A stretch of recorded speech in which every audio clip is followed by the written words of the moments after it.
pests can cause some serious damage to your home. Prevent that damage with a visit from one of our certified Snuff Out experts.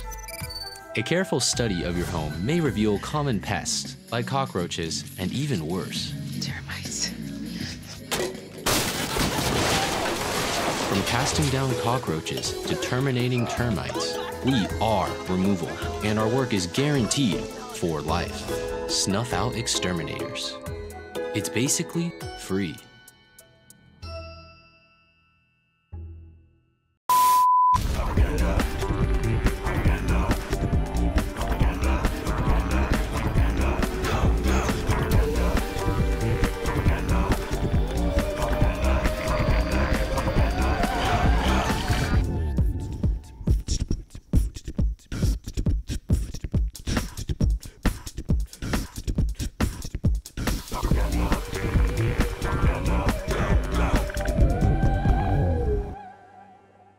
All right, everybody. Full disclosure, this has been a very weird week for me.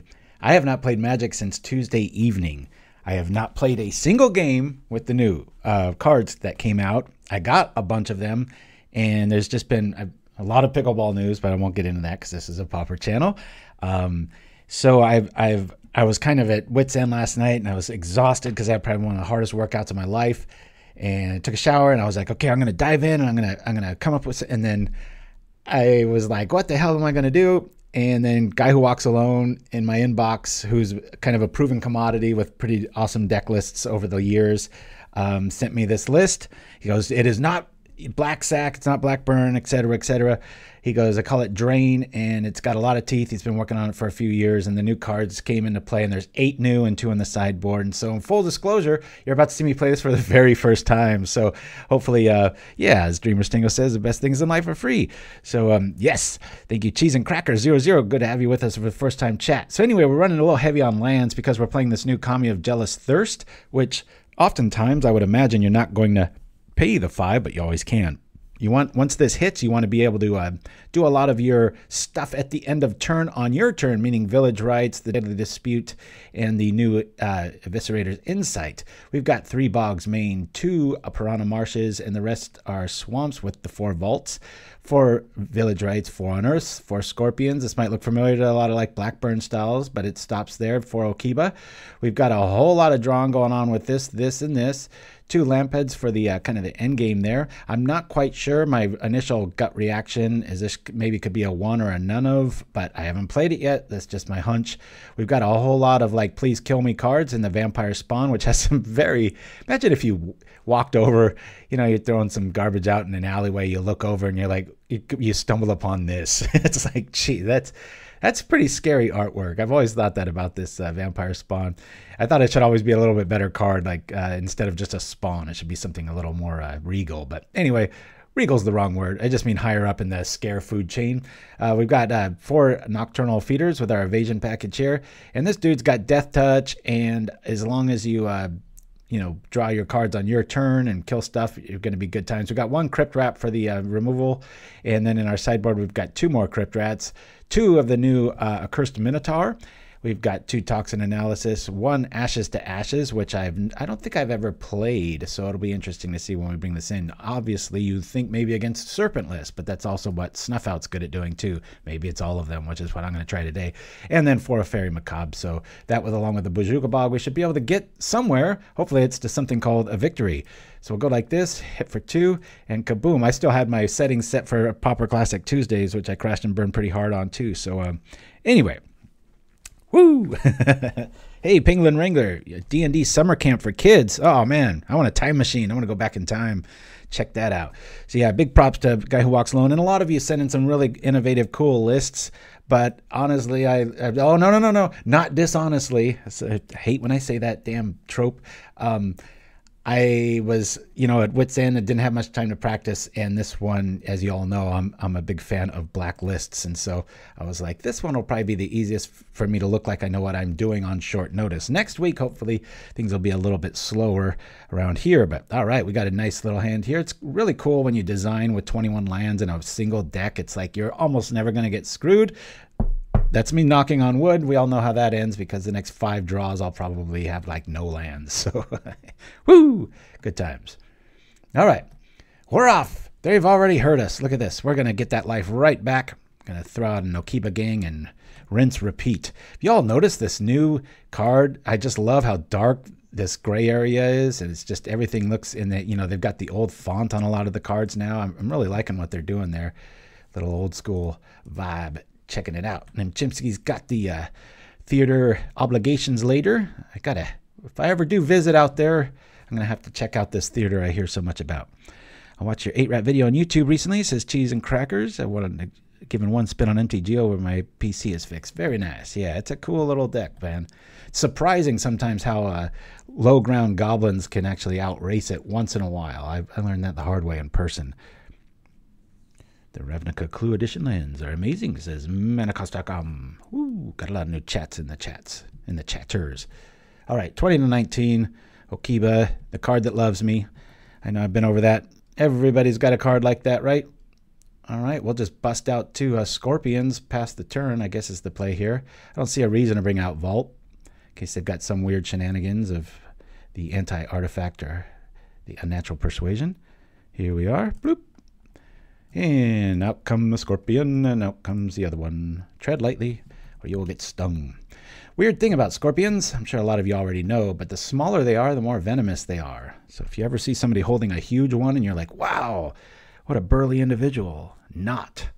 It's actually quite the opposite. If you see one about thumbs or the tip of your thumb size, you better run. That or have a black light in the desert at night so you don't step on them. My son Nils finally found a D&D group to join our LDs where I've played Magic a few times. And Chimpskey says, very nice. Yeah, there's a strange story I have about D&D and, believe it or not, pho restaurants. And my son, we went to Colorado and had the most amazing experience in this restaurant, this pho restaurant, which he loved. And they were just so gregarious and just happy to see us. And then so my son was talking about it all day and wanted to go back the very next day, and I kind of warned him. I'm like, you might want to leave that memory alone and just cherish it. And we went back, whole different staff, whole different vibe. It was just kind of morose, and we were like, oh no. So it like put a pall on the memory there. And why do I bring that up? What did I reference before that with D&D? Yes, D&D. So what ended up happening with me was that I had the most amazing first-time D&D experience. I just can't think of anything that could top it. And so I'm just not going to. Just going to leave it at that. One of these years I might break the rules and do that. But all right, we'll bring out our Nocturnal Feeder, get the life train going here, at least maybe be able to trade with the Glinthawk, or at least provide the illusion that we might want to do that. But I think I'm going to leave those Scorpions as just blockers and for our insight to show up once our Kami shows up. So good times. All right, enough talking for this guy. I've never said ever.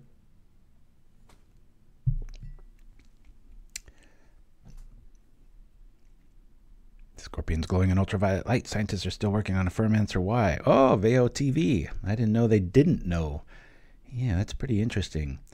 Well, it's also true of like the transpermia sort of theory of kind of planting life on Earth, where it's like you look at tardigrades and you're like, well, why would they be able to exist in the vacuum of space if they didn't need to prior?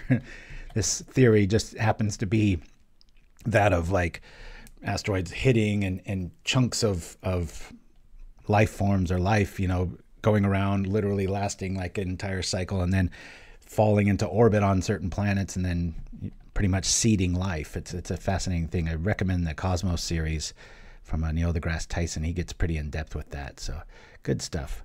All right. I got to focus a little bit. I can't believe I'm ahead on time and I'm blabbering this much. Okay.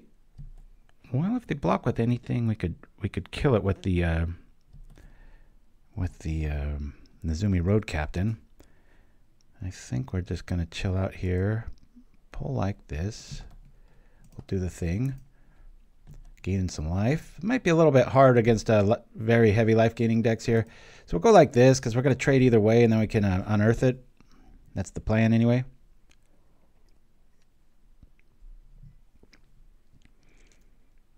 Eviscerator's Insight, one of the newer cards. We're playing with 10 new cards. That's quite a bit. Like the artwork in this quite a bit. That's pretty neat. We are all just a sum of our parts. Ooh. What are they dismantling? I forget what creature that is. I'd rather draw cards here and have options than, but we'll wait. They might try to mess with the Nocturnal Feeder, and then we can keep our Scorpions alive. Don't really need anything right now. And reminder, that isn't Deadly Dispute, so we would only have 1 mana to work with after that, which we could recast, but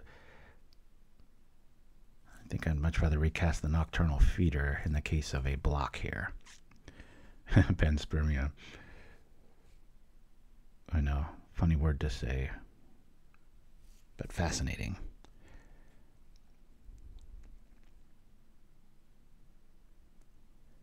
Propaganda. I remember the Satanic Panic in the 80s in early MTG. Oh, yes, for sure. What are they targeting? That? All right, I guess we'll do the thing. We'll incite it. I'm glad I waited. And do they gain the life? I don't believe they do. There we go. That's good times. Modified art. Yeah, with the old Unholy Strength had the little pentagram behind it and stuff. Yeah, I remember that. Somebody sent me an article a while back about all the demonic angles and stuff. It's kind of funny. All right. I'm not quite sure. There's so many Boros builds out there. It's kind of the benefit of playing it. You can kind of throw your opponent into some confusion realm here. Remember to, you can also cycle on Earth if that Kami is out and you've only drawn 2 cards. Of course, once you've done that with your card draw that turn, it's already qualified. But it's nice to remember the cycling thing could actually be a thing. Maybe if you drew 2 Unearths and you didn't have any, you just got bogged, and you could do that. I'm just pretending to act like I know what I'm doing. I do know about 70% of this list inside and out. It's just, like I said at the beginning, I'm going to be totally honest. Never seen this before. Alrighty, change of plans, Stan. This flashes back for that. We've got the Unearth. Let's bring out the Kami. Bloop.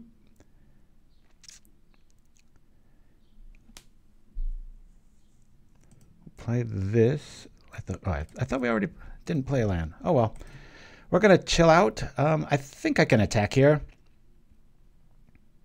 Yeah, I'll attack. Although I'm gonna keep that Unearth back for the Kami, which will probably die this turn. No? Okay. This scares me a little bit. This suggests an Alpha Strike, like with a Bushwhacker. We'll see. You can always unearth the Kami back. Oh, yes, the Superfan. Yeah, no, we were promoting, maybe one of my mods still has that. The, yeah, somewhere in there, there was some confusion where I was entering it, and I was like, no, I'll help promote it. And I might enter it one of these times, but especially, gosh, I would have missed all of my matches this week, especially because I've been so busy. All right. Here we go. Had an old friend of a friend that was the guy who created Ginger Brute came over to the place, and an old magic buddy of mine came by to hang out. Of course, I had to indoctrinate him with pickleball. It'll be neat to see. I hope they have a little bit of a moderator on what gets chosen. Like you don't want net deck showing up with like 1 card different sort of thing. I don't know how they're going to prevent that, but maybe they can. Plus, keeping 2 open just kind of suggests that we've got another Eviscerator trick or Demonic Dispute, etc.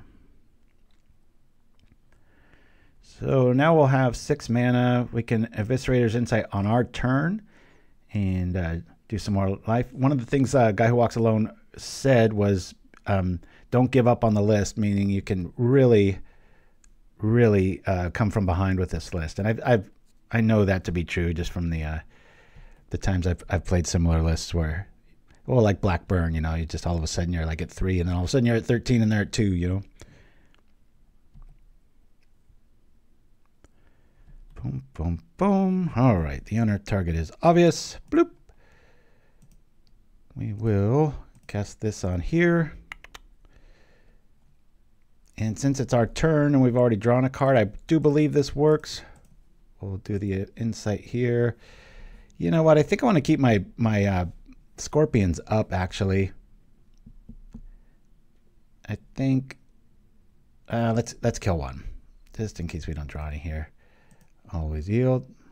There's 2 and 2. We're back up at 16. They're at 11 all of a sudden. We draw 2. That's a really good draw. Can we do the thing? Yes. We just click on it, and there's 2 more life, and we're at 18. Feels pretty cool. I'll chill out. And do brewers a favor. I tried to do that on this show, and with this list, it was more of a necessity because I just didn't have time to play test it. Try to play things as is at least 3 or 4 times. There's some cards that you might go, I think better of, but a lot of times you catch yourself making changes that don't need to be there, or you haven't fully understood the list. So you did the thing, says Superfan. Yeah, I haven't screwed up yet. Maybe I shouldn't practice in the future. All right. I love seeing Dispute there. I wanted to keep our lands where they were. Just get the life train going here. Probably about time to bring out the Vigil. We'll see what we draw. There's quite a bit of life gain in this list between the Lambas and the Foundry Helix. Very glad there's not 3 mana available at the moment. You know, I should get some Varric clips. Just so people that don't know Avatar Korra understand what we're doing when we talk about do the thing. Woo! Okay, we'll block that. Okay, never mind. We won't do nothing. We're not going to do nothing. This is one of those decks, too, I can already tell, that can win without attacking. It's pretty fun. A mono black burn deck says Mind Snap Throw. Of course you do. Look at your moniker. Geth Verdict is removal and burns the opponent. Macabre is cheap flyer. You can also pitch. Yeah, and like right now, if we did have Macabre, you can always, I love that turn 1, ditch Macabre, target nothing, unearth it, 2/2 flyer, turn 1. It's a lot of cards to get that, but sometimes it's a good play. Oh, does this work twice? I do believe it does. Stop me if you've heard this one before. Now I think I'm going to target our land because we're more likely to do it, and we're going to get a token out of the deal anyway, and I need the blockers. So let's do this. Boink. That will be our 3rd card. Do the thing. Do the thing. Yes, it works twice. How beautiful is that? What is this new devilry? Oh, they're getting scared. Woo! Kami of jealous thirst. Are you jealous yet? Do I have anything worth bringing back? Kiba's interesting, but these guys are probably going to die soon, so I'd rather just sit back and chill on Village Rites. I think that's the right play. Or, let's do this. Let's attack. We've already got another Kami of jealousy in our hand, so we're going to attack it. This is feeling, I mean, this is a very real deck, and Guy Who Walks Alone was not lying. This thing does seem to be able to come back. Attack. We'll do the thing here. Yeah, I might have missed lethal. I'm not sure. I want to keep our little jealousy people back. Crack. Here's 2 more life. This is brutal with Unearth. Now, Unearth. 2 more life. Remove target Glinthawk. Gain 2 life. Or Fire Blast your opponent. Gain 4 life. Woo! Good times. Okay, now then. We saw a lot of tokens, so I don't think I want to bring in anything other than Crypt Rats. I think 2 would be enough, though. I'm not even sure if I need them. Everything has a power of, except for the Nocturnal Feeder, but this is really good. This is a really good blocker here. I think I'll lose 1 Lampad there. It's going to be a theme today. It really feels like I just don't want to see that till I'm kind of winning, and that's why I'm leaning towards having a conversation with Guy Who Walks Alone later about when, where, why, sort of thing. But right now, I think this is where I want to be. And I think we have enough life gain main that I don't really have to worry about bringing in a Toxin Analysis here. Let's see what the chat has to say. Yeah, I'm just going to run it back like this, guys. Oops, hold on. Boros. Felt like they definitely had a good draw. I mean, they had a lot of heavy flyers nice and early. That Nocturnal Feeder was pretty sweet, nice and early. Should have just put wings on it. This guy, literally, you can see the ground. It looks like he's just hopping. Looks like maybe for a turn he gets it, right? We'll keep this. Not quite as good as our last draw, but hey, nice and good here.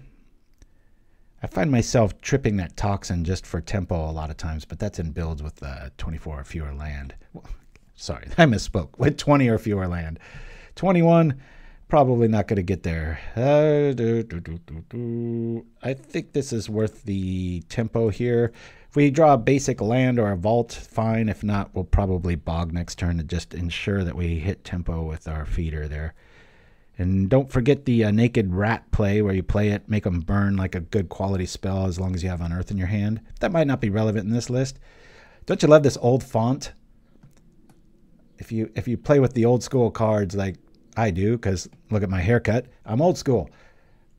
You get this nice old font. I love it. Butter Ghost in the house. Oh, he says MVP last night was the 1/3 Death Touch Kami. Nice. Yeah, I didn't overlook it. I picked it as one of our choices, but I didn't think it would be the first thing I was playing and be very impressed with it too. So I think they're afraid of our little Okiba gang. There's some life, darn it. They went and gave Deadly Dispute flashback. Good grief. You know, I guess that's kind of a thing, right? You just flood the market with something, and it's like, well, eventually they can't just keep drawing cards. I should just got to play a campfire deck, which we all know I love to do. All right, change of plans. We're going to just do this. Wow, you can target yourself with the Marsh. I wonder if that would ever be the right play. We will chill out.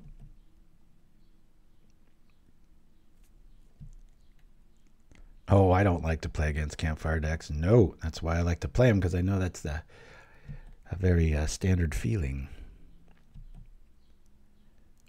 2 damage a turn isn't too much this deck worries about, as long as it's not lifelink. And that's why we have Snuff Outs. Cheese and Cracker says, if you're at 1 life with no outs, that's the right play. It's like, take yourself out. Ooh, so many goodies. I think we just dropped the feeder since we have Unearth right there. It suggests we don't have a Crypt Rat plan. Here comes the feeder, setting our life total right. Oh, no. That's just when it dies. Okay. For some reason, I was like, that's OP if it's when it comes into play and dies. It's like, that's how I read it. The optimistic side of dyslexia for you.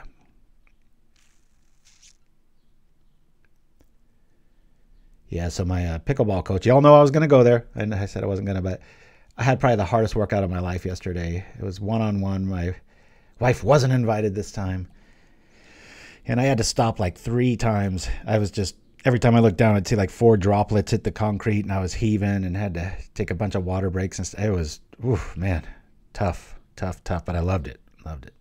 Learned a ton. Such dense... just the density of this guy's lesson is just like, I have found my Yoda, that's for sure. I haven't been called a kid in a long time, Chimpskey. Thank you for that. Warms my heart. Okay. Rekner raid time. Sure, let's bring this dude out. Make him stave off any other sort of removal. I guess we'll chill on the bog. There's no real reason to drop it yet. Tempted to... maybe Insight the Scorpion. We're only saving 1 damage a turn.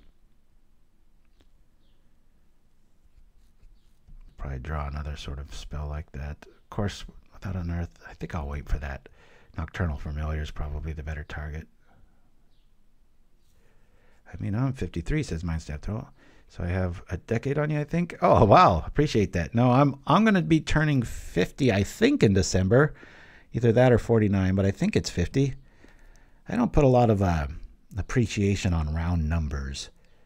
I don't like, big anniversaries and stuff. I always kind of have, I feel sorry for like the number like 24 or like, 49. Or it's like, why isn't that celebrated? I am a 49ers fan. Can you post the deck list again? Oh, Hominid Smart, thanks for chiming in. And them Chimpskeys are right on it.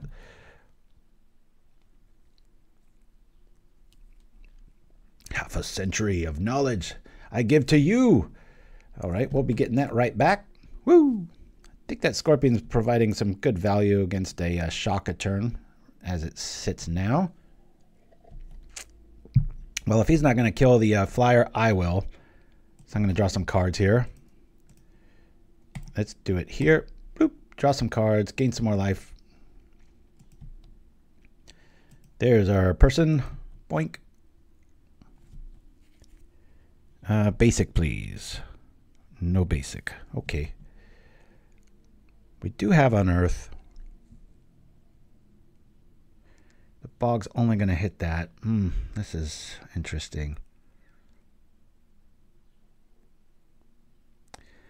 I guess I bring it out there. So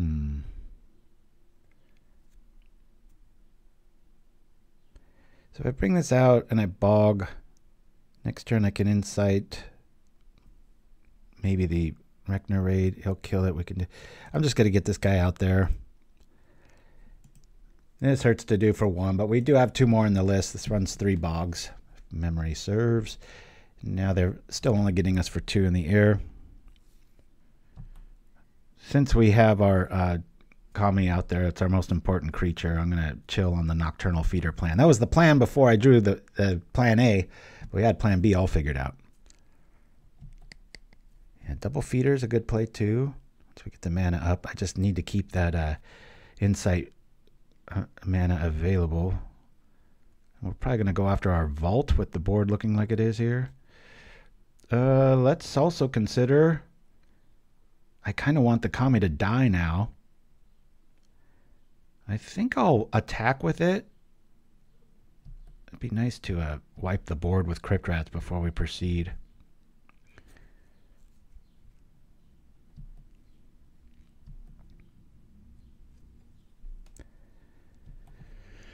Basic? No. Enters the battlefield. That's the one that does the thing. Always yield. All right. Well, we can do the thing now. We've got the stuff. And we want to do it on our turn. 1, 2, 3. I want to set up a blocker here. This is getting a little scary. Well, should we do this instead?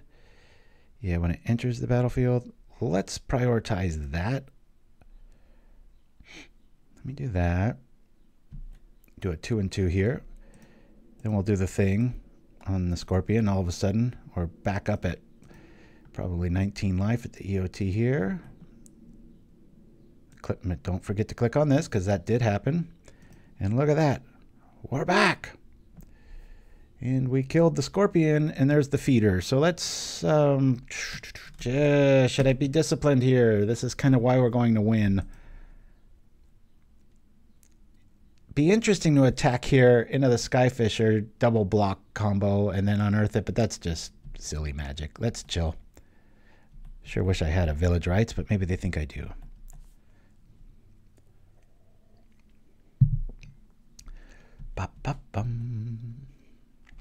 This deck is playing better than expected. And I really think if you're going to play this, do not skimp on the mana. 21 feels really right, especially, you know, we've got 5 that come into play tapped. Again, I'm a little suspect of this, but what do y'all think in the chat? I don't know if that's worth 1 and 1. It is a shock, but with this many lands, you can kind of time it right so it doesn't have too much of a drawback. Yeah, being that they're all black, it's hard to mistake, or you can easily mistake this for like a black burn or a black sack, but they do play quite a bit different. I'd say this is a lot more closer to black sack than it is black burn. Has elements of both. Funny, my favorite lists of all, like when I really tune in like a black sack or a black burn, the ones that it loses to, I remember seeing this visage across from me, and it's this and like the flying one, and they can get ahead of you quick. It's like they're running 12 Scorpions, not just 4. Whoop. Are we going to 2-0 a really good deck right out of the gates? Played Pink Trex a few times. Okay. Makes us want to have the Trespasser's Curse out, doesn't it? Come on over for 4. It's got to be frustrating, like bumping into a wall. It's like when people weather the storm all the time. Hey, all right. Well, that's a pretty good start. And I agree with that concession. We've just got so many toys here. It's just going to get nasty after that. All right, let's see if we can pull that off again. My bladder's doing fine. I hope yours is too. Yeah, Crypt Rats was going to be brutal there, as it always is.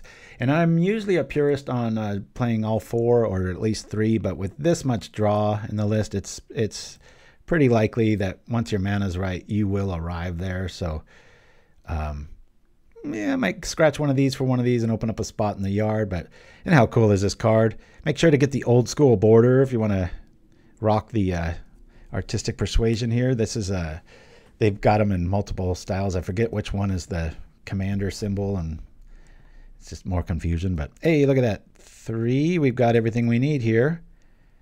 I believe we're going to keep this. If I do draw a swamp, no, I'm going to lead off with the Scorpion no matter what. So Dreamer Stingo says Crypt Rats, pillar of the format. Oh, for sure. For sure. Despite it not seeing, sometimes it doesn't see as much love as it should. But it's always been like the only true Wrath in Pauper. There's always exceptions to everything else. And even the exceptions to Crypt Rats, like Prismatic Strands, if you just hold down control and do it one at a time, you can get around that too. It's a hell of a card. I think when people know Magic and then they hear about Pauper and then their eyes kind of go up when they realize that, oh, that's legal? It's like, yep. Pretty cool. Am I walking into a fairy here? Let's attack first in case they want to use up their mana. Yeah, I'm going to Rekner Raid, see if what words. Oh, interesting. I really thought that was going to be either Spell Pierced or Spell Stutter Sprited.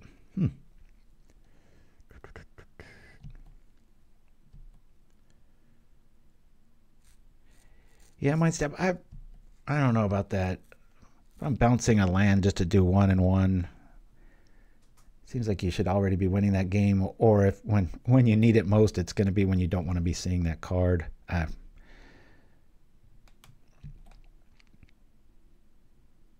Question for you judge people out there with all your rules knowledge, of which I am not one. If I cast Kami of Jealous Thirst with 5 mana, and I have 2 mana available because it just came into play, consider I drew a card that turn, and then they bolt it, and then I kill it, does the effect happen? These are the things that keep me up at night.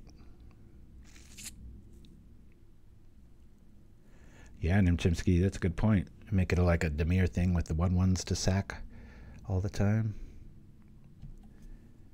All right, might help if I look into the future here. They did give us some free knowledge. So this guy's out with 2 mana. It gets bolted. I Deadly Dispute it. Obviously, it's our turn. We've drawn 3 cards. Technically, does it happen? Does the thing happen? Ah, there's the thing. Now we can do this at abandon here. Well, that's not going to be as well as this. Let's bring out the Jealous Thirst. Now it's going to have 2 delicious targets, which we can unearth both of them. I'm sure something's going to die this turn. If I can be a little more clear on that. So imagine I have 2 swamps out and it's our turn and they bolt it. In response, I inside it. Does that ability for the 2 life go off? Yeah, it's a sorcery. Wait. No, it is not a sorcery. Just says only once each turn. They know what's up. It's not an automatic trigger. You'd have to meet the other condition activated. So no. All right. Let's clean up the look of the field here. Manacost.com. Yeah, I figured it was bordering on no, but the eternal optimist in me was like, is there some rule I'm not familiar with? I really want to draw a land here so that I can pretend that vampire spawns are only play, and then we can unearth as a aha.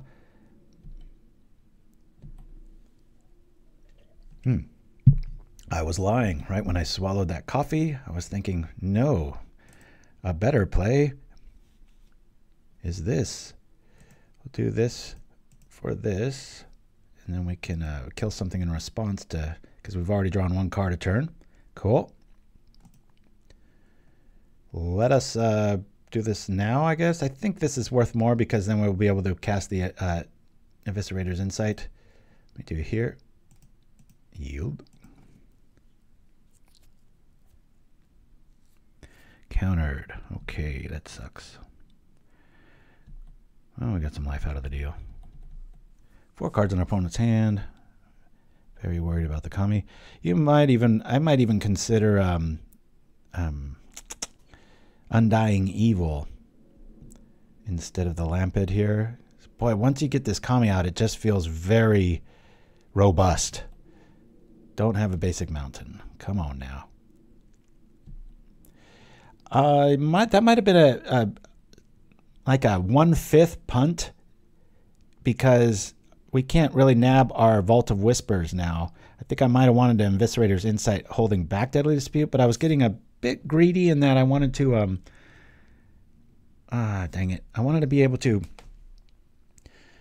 use the token to have this as backup. So I think in hindsight, yeah, it might be a little thing, and we can always attack. Remember, this has Death Touch? That's so badass. Dude, this totally looks like a Kamigawa sort of card, right? Good luck. That's a lightning bolt, sir.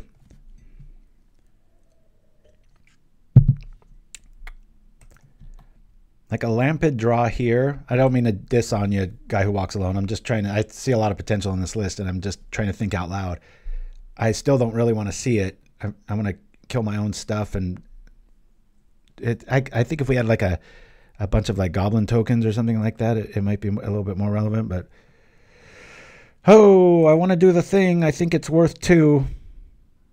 I really do. If we draw a land, we're going to have another 2 here. So I'm actually going to do this. Here we go. I'm going to keep this one back. We'll go with the flyer. Yeah, let's go with the flyer here. Bring that out.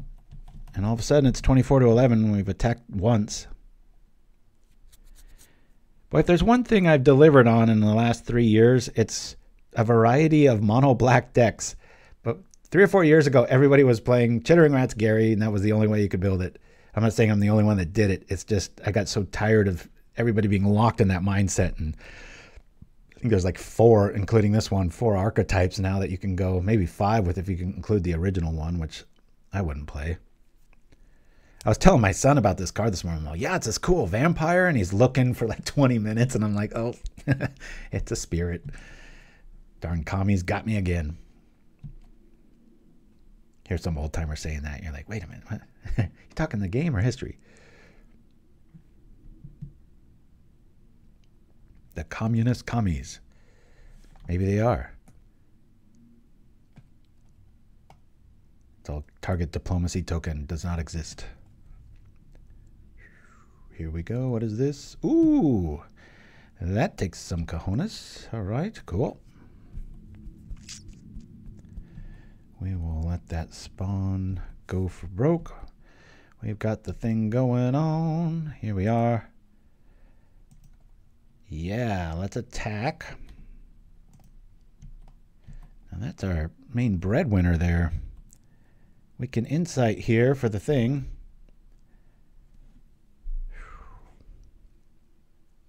Wow, that would be interesting. If we drew 1 card right now on the trigger of the Monarch, could you hold control and still do that at the very, very end of the turn? Because that's like the very, very end step. I don't know if you can respond to that. Again, another rules question. Does anyone know? All right.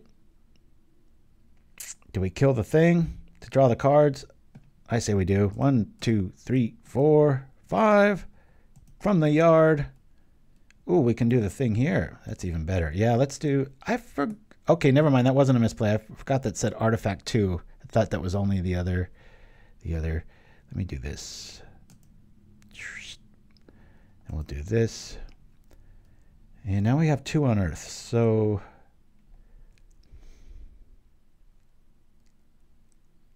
Okiba is not a creature, though. Do I want to do that? I do not want to do that. Yeah, I do.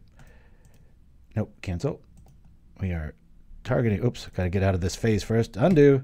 Passed to the main phase. This feels a little like our coupon didn't work. I swore I heard somewhere like the very end step of the Monarch is like, yeah, that's it. You can't respond, but I guess if you hold down whatchamacallit, you can do anything. I really like how Kami, it acts like a Crypt Rat in that it just eats up everything. Okay, that was an interesting play. We gain 2, they lose 4. Oh, we gain 4, they lose 4. That's pretty cool. Wow. Boy, I got to hand it to a guy who walks alone. This feels really strong. Let's rinse, repeat. They get back to Monarch. That's cool. Propaganda Monarch triggers at the beginning of the end step. After the trigger's on the stack, resolve, resolve, resolve. 1 priority cleanup. Thank you, my step.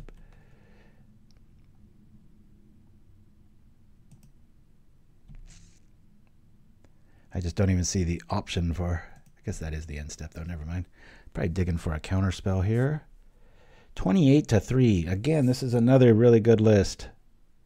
You don't see any like rogue cards or very stock UR control list. Yeah, Gutter Snipe for sure. But man, when you can keep it to 1 color, it just runs so much smoother. Dreamer Stingo. Pangolin Wrangler redeemed. Wild Growth. Oh, was that from last show? That's right. I think we agreed for 1 turn, right? All right, we'll go Burnett this time. I'll play for the end of this one, and then he said I could take it off if I remember right. There we go. I mean 1 game, so it starts now. His hair's getting in the way of my decision making. Thank you for reminding me, Chimpskey. Although I kind of wish you didn't. It's not that hot, actually. It gets hot, I'm sure. Not so much today, but I know what you mean there. Okay. Let's see if our Unearth works. Obviously targeting the Kami here. Got the Bog behind it, and not much else to do with it. Okay. 1, 2. We don't really have a target for that. Frustrating.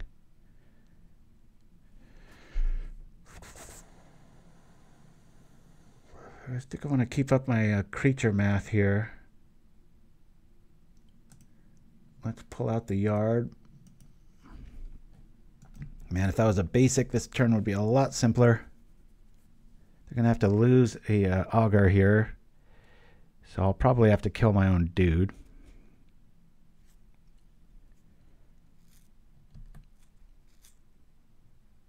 I missed it at the top, sorry. Got the benefit of having a lot of chatters. I love y'all. But like I said, as Penguin Wrangler and then Chimpskey just did, if you really want my attention, make sure to @PauperRBust me, because I see this little rectangle show up in the corner of my vision, and it's kind of like a red herring. So, alrighty, they're doing the thing. Hey, do. I guess it doesn't really matter, does it? Let's do this.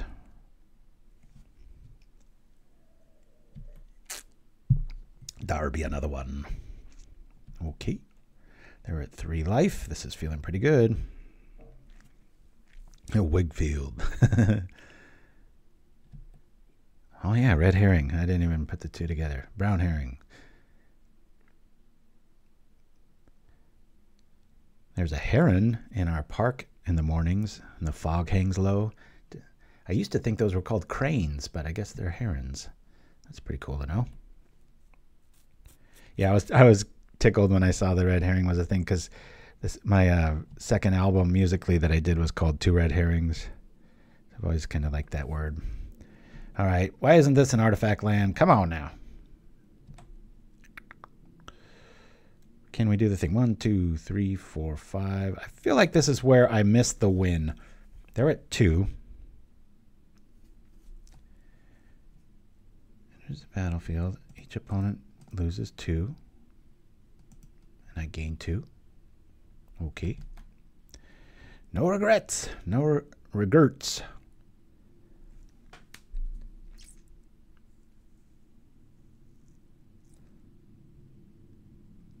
There's 3 Unearths in our yard. I was considering killing it to try to top deck 1 against like some sort of counter magic pull, but I think the better play here might be to just play the Kami, even though it's totally naked. We're at 28. Let's hold. Yeah, I think that's That's bad magic. Let's nix their yard here.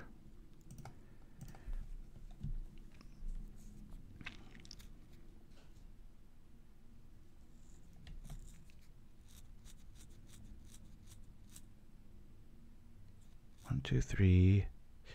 You're right. Chimpskey, I missed the win there. Should have played Vampire.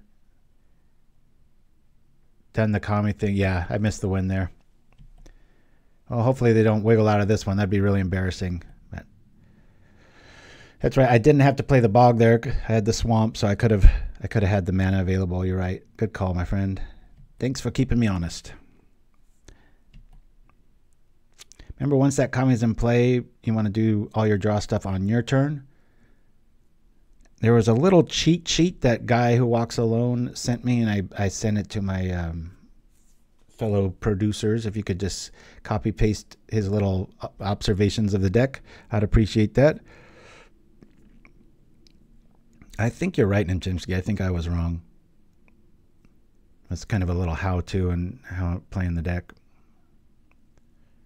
If you like this style. Well, we like this. Let's do the thing here. We'll go, well, do we want to do that? We don't have any vaults, but I don't want like a naked target here. We might as well eat some sort of a, we'll get some more options is what I'm trying to say. 2 jealous thieves, or thirsts of jealous thirst. There it is. So what Chimpskey just wrote right there is the little quick guide from Guy Who Walks Alone, because I was like, I'm going to be playing this totally naked, so send me a thing. And I woke up happily to that this morning, and there it is. So, all right, we're probably looking at a Counterspell Earth 6. There's Eviscerator Insight in the yard. We can do the thing. I can sacrifice that. Looks like if one of these Kamis hits, we're going to be all right. Thanking him. Appreciate that. Or this. This is fun. Do this. Do you want to counter it? What is this? Prohibit? With that mana? What are they running? What kind of joint is this?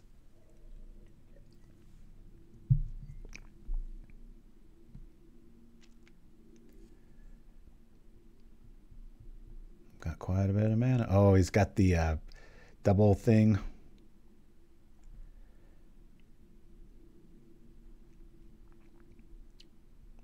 Well, can't I just pay for it? Can someone help me out here? I don't think I should pay for this, unless they've only replicated it once. Yeah, we'll let this through. For some reason, I thought that was only on there twice, but they're assuming we didn't draw good.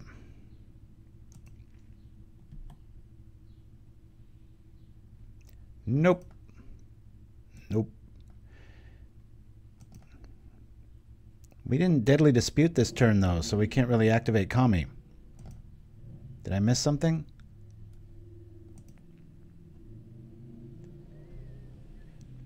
Oh, I can just hard cast it. You're right. Good call. I got mana, man. Woo! 2, 3. Kami. It's a real card, folks. 1, 2, 3, 4. And this. Do it some more. Pow! Win. Sideboard. So glad I didn't miss that. Losing, losing. Sorry, Guy. Hopefully you agree. So many interesting things here. This isn't really a serpent list. It's more of a control go wide. We've already got the Bojuka Bogs. I don't think Macabre's needed. Crypt Rats feels good. I think I'm going to go with 2 again. Can always unearth them. Talk about sideboard.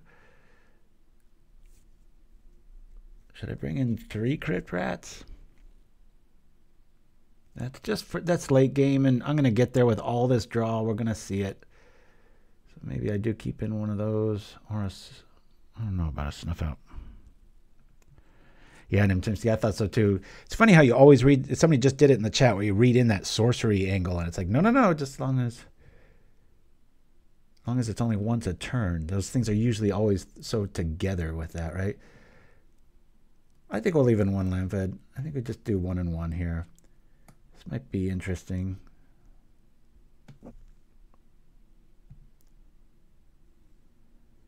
Yeah, Toxic Rats is I'll be happy to just land it. I don't really need all the life gain there. In fact, this deck might not even need that, given how much life we've won with each turn. So, all right. Let's hope this is a 2-0 so I can lose this hot mess on top of my head. If you're wondering why I'm wearing a wig, we have this contest called Wild Growth. And if you watch the show a bunch, you earn these pauper points. And the grand slam is Wild Growth, right? I'm bald. All of a sudden, there's Wild Growth on my head. That's the bad dad joke. And there's a variety of wigs to choose from and hats and Christmas ornaments. Mulligan.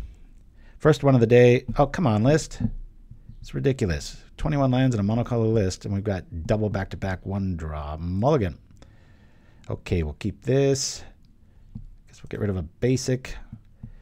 We'll see you later, Rat. We'll draw you eventually. Till then, I need the theme.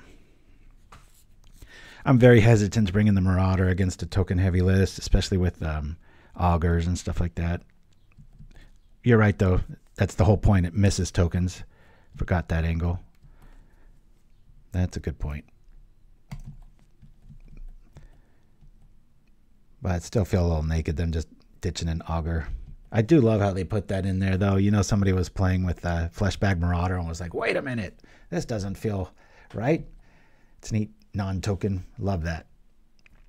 Okay, let's get something going here. I like this draw. We were dead in the water. Now we've got a Village Rites out if they're feeling very reckless. I might just do it to do it. Beat you to it, sucker. You fool. How good does that feel? Draw 2, lose a card. Oh, back at you. Woo!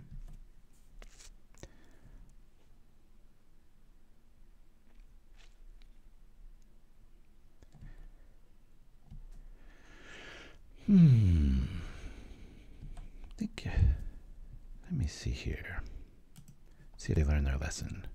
When it enters the battlefield, this stuff happens. Do we put out the big boy? Let's try it. Let's get some big stuff going. Woo! You got another Scred? You're going to have to... Man, have you guys seen the price of the new lightning bolt that spreads out damage? I added it to the collection, and all of a sudden it was like, you need 6 tickets, or it took 6 tickets, and I was like, Jesus, when did this go down? No, that was must be other formats wanting it too. It's usually what happens. All right, note to self, Snuff Out might be good here, especially with all our life gain. Crypt Rats pretty good too. Well, since we've got Village Rites, let's do the thing. We'll grab here, boop, and do that with Village Rites backup. Good times. Vampire Spawn. We haven't attacked and our opponent has taken 6. Village Rites. Stop me if you've heard this one before. 6 damage wasted.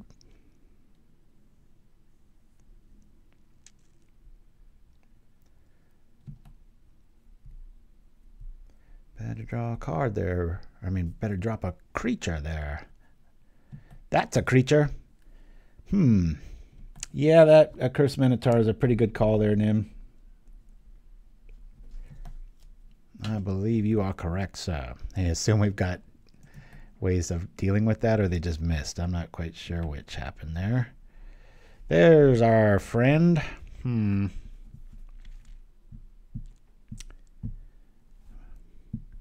need to draw now.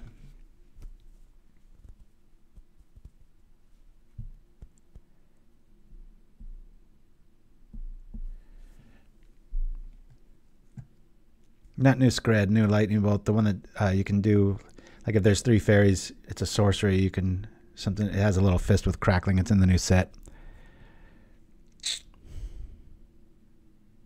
It's a really rough turn. I wanna wait so that I can dispute that I block here. But man, that's a loss of tempo.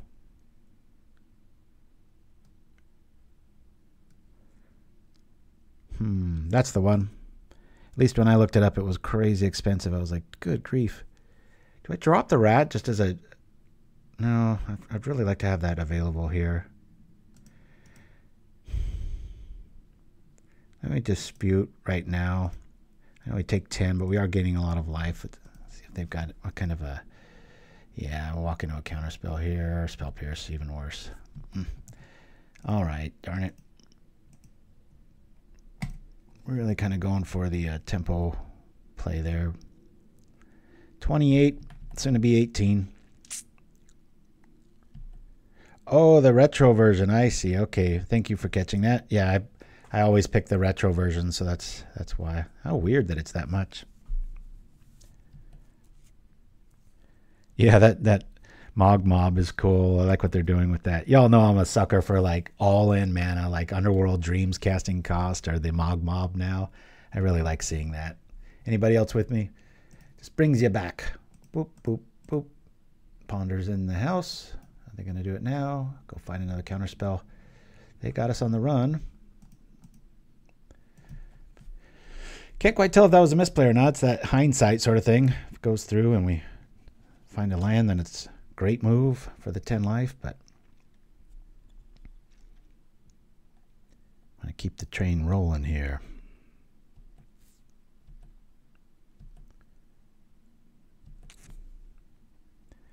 There's the spawn. Dang it. We have 21 lands in a deck that probably needs 18, and this is happening. This is a bit frustrating. We'll do this for the life. That way we can trade with Crimson Fleet. It gets countered. That's what they dug for. Good for them. Looks like we're going to go to a game 3 for the first time today. It's a little pretentious. It's only the second match.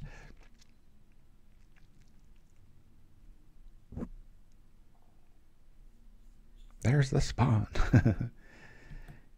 Yeah, it's some pretty interesting Eldrazi spawn token lists that were sent to me. I'm looking at all of them. I don't skip a single email. It's just when a new set comes out, especially a Modern Horizons set, our inbox gets very full. I don't even know what I'm doing here. We need like 3 swamps and the toxin analysis that we didn't include to pull out of this. However, as they said, we've drawn the 2, 2, 3. Yeah. Just go to game. Boop. All right. Begin sideboarding.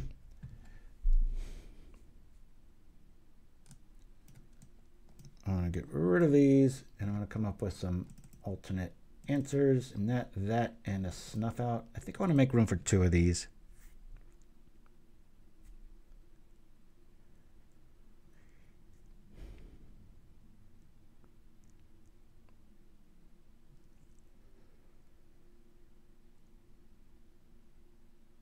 Tough decision here.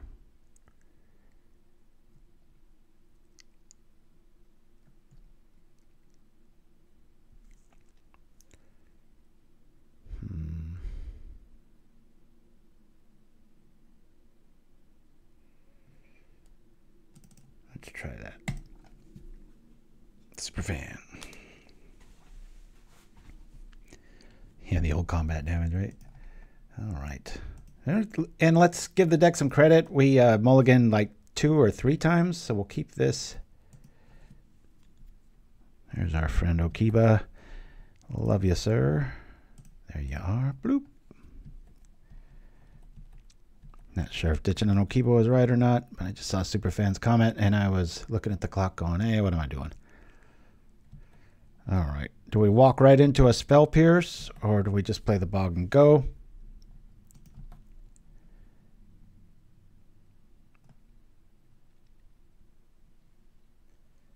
I'll play the Swamp and go.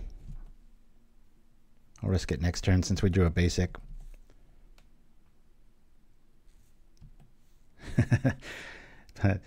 In what world don't I want 3 raids?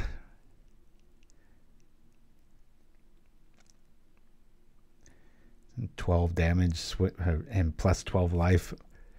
All for 3 mana. That's a whole lot of card. I even like the subtlety. See how the swamp has a, without me putting how it has a little tiny border, like suggesting it's a real card sitting there. They used to kind of blend into the background like these ones do. It's the little things, I tell you. It would have been neat if the new Deadly Dispute, whatever it's called, instead of saying artifact, it said enchantment or creature, so you could kind of divvy things up. It says the selfish deck designer that just wants to be able to nix a captain at the while it's still an enchantment. Woo! And we get some graveyard value here. I love almost knowing for a fact that they're sitting on Spell Pierce and I can just play something into it. Now, do I play a raid? Or do I play the thing? Let's play the thing. Ah!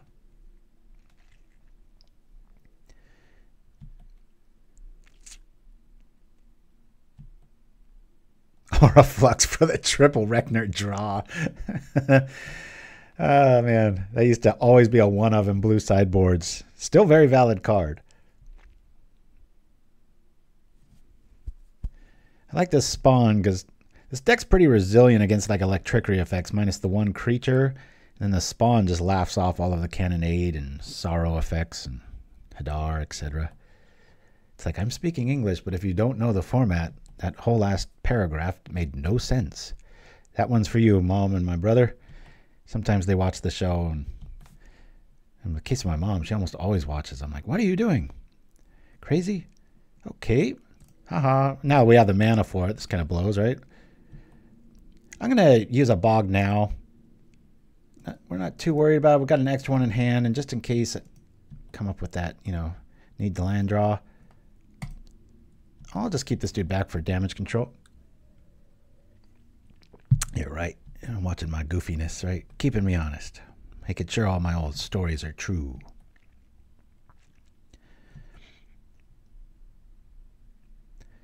Yeah, I like a lot of those. Like Casting of the Bones, as Chimpskey wrote. There's that other one. It's an instant 2/2 life that I really like for the end of turn sort of control decks. All right, we're going to do this again. Bloop. Make them use their counter now. Spell Pierce. All right. Nope. Nope.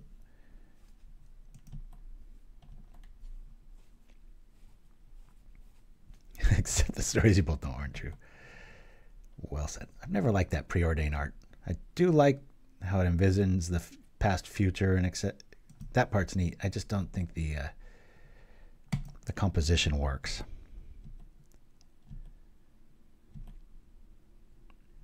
Cool, cool. 1, 2, 3. More evasive creatures for the party. Why not? Eat it. Let's see if your serpent works now, sucker.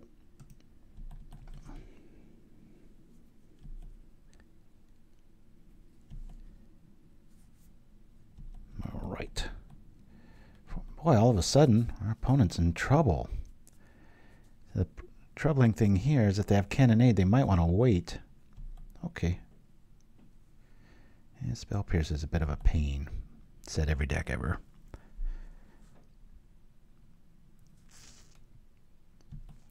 This is game 3. We tackled Boros handedly, and they had quite a bit of life gain too, main. So, ooh, I like this a lot. I'll do that. Do I want to wait, though? If I play it, I can't do much with it.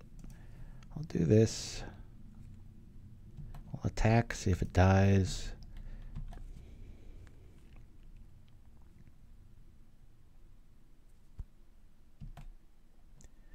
Yeah, we played Guildsworn Prowler just about 2 weeks ago, or 3.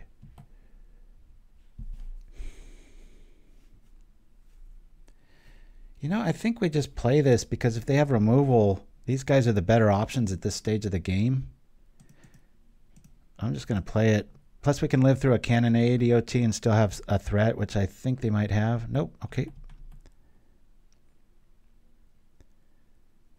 And then we can just start hard activating it. So this is a tough decision for our opponent. I mean, they might be sitting on like a cannonade and a spot removal, and then it's no big deal. But if you've only got one removal spell, this is a tough choice.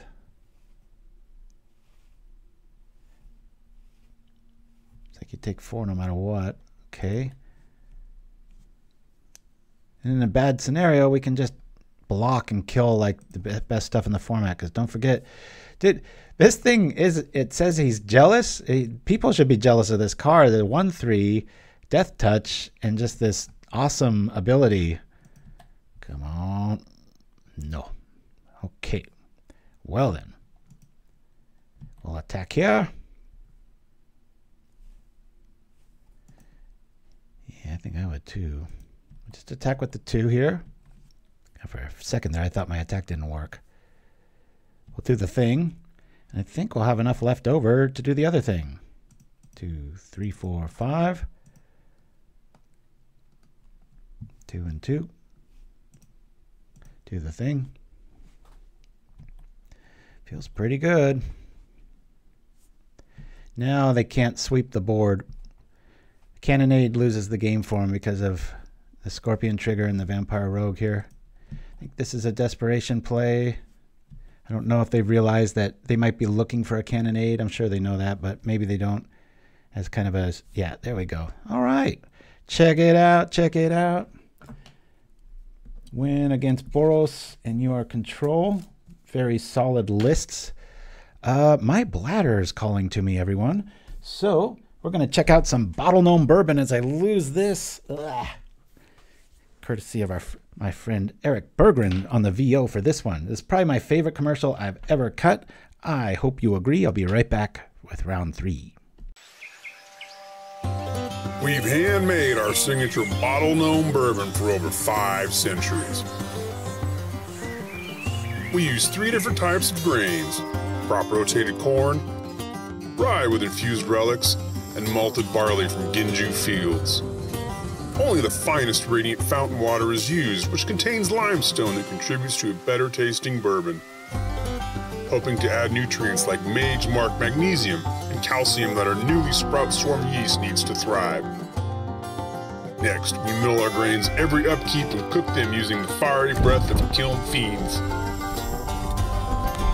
From there, we vapor snag mutagenic samples till we get the alcohol content exactly right.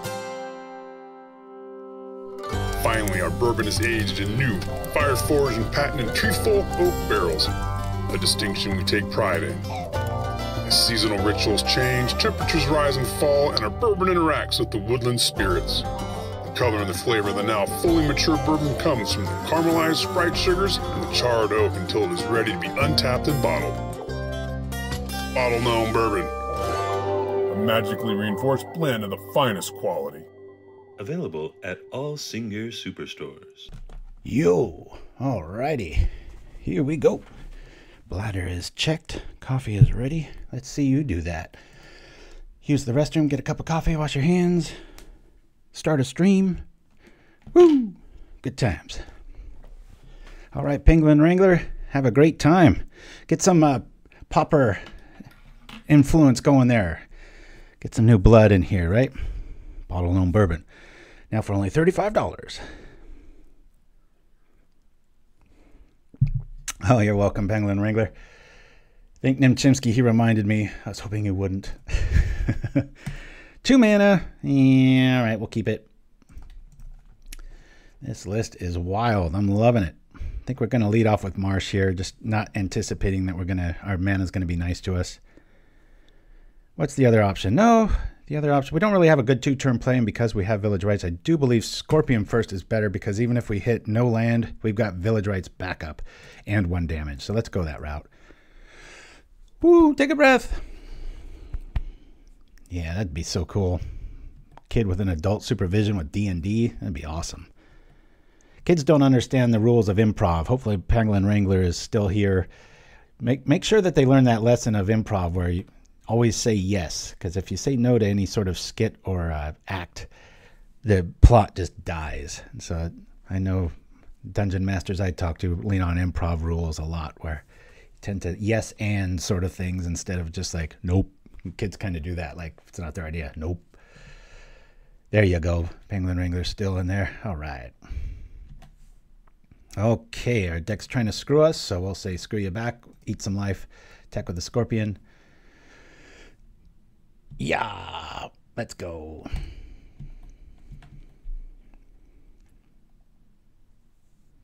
Yeah, that's true, Mindstab. Especially if they're anything like me. Be like, well, I think it should go this way. I bet if I could have speak when I was born, I would have been telling the doctor what to do. Like, well, I think you should do it this way. I've always been curious how kids, before they learn language, how they think to themselves, because tend to think in your language, and it's like, well, what comes before that? What if you're languageless? Is it even more efficient? Do you like know the secrets of the universe and then language like locks the door? Anybody ever think of that? I think of that all the time. I want to hit a land a lot more than I want to attack for 1. So I'm going to kill this with rights. We might get spell pierced, but I got a feeling our deck's trying to shut us off of a... Yep, it is. Look at that. What a jerk. I know what I'm doing. Woo! Where's our flying man? Come on. Let's get this dude up. Get the life swinging. Those delvers flip. This life isn't going to feel good enough. Telling you, for my playstyle, I do not like looking at this Lampad. I love the card. Love it. Love it in, what do you call, in draft, but what do they call that? Limited? Dreamer Stingo says, linguists say that newborn humans make all phone me sounds, and learning of the language involves forgetting how to make some. Yeah, what's that? What are they forgetting? It's like you're born with like all the keys to the time travel and all the answers, and it's like, hey, you want to go this way or be able to talk to people? Who knows? Consider the following.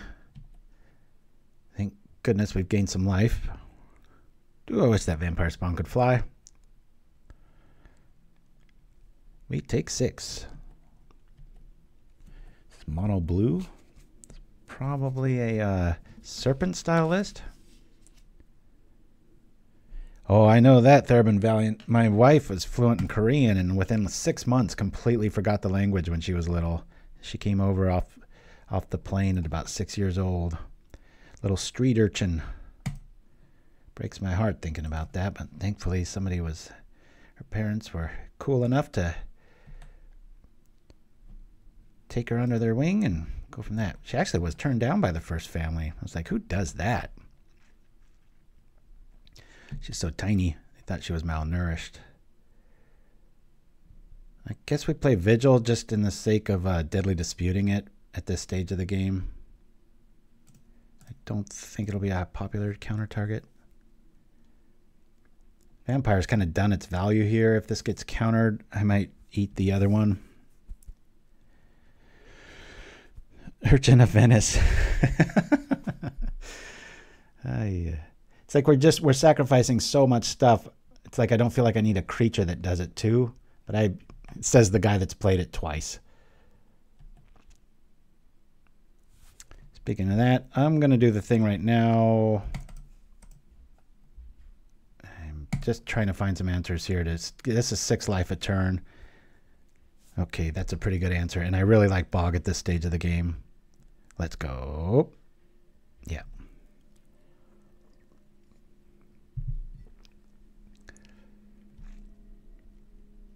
Takes a special kind of person to adopt. Thank goodness there are those people, because my life would be so much different. Couldn't imagine. Hurts the brain when you start thinking about that. Not just me, anybody, you know, just the percentage of just existing, right? Think of like your 50 generations ago, probably some war, and your ancestor went like this instead of this, and it meant the arrow missed him or her or whatever. It's just, I mean, just, and then every day and every scenario and you know, diseases and scenarios and random happenings. And I had a song written about this illusionary best friend that was taken out like 5 centuries before. It's like longing for this relationship you never knew was there. Come on, let me just get one more turn before I drop Bog. Don't have the serpent right now, please. I want to feel smart. named Chimpskey. We have been, I think our 25th anniversary is coming up. Got married pretty young. We lived together for like 6 years before that too, so. Been a great time for me, a long time for her. Has to hear all my dad jokes over and over again.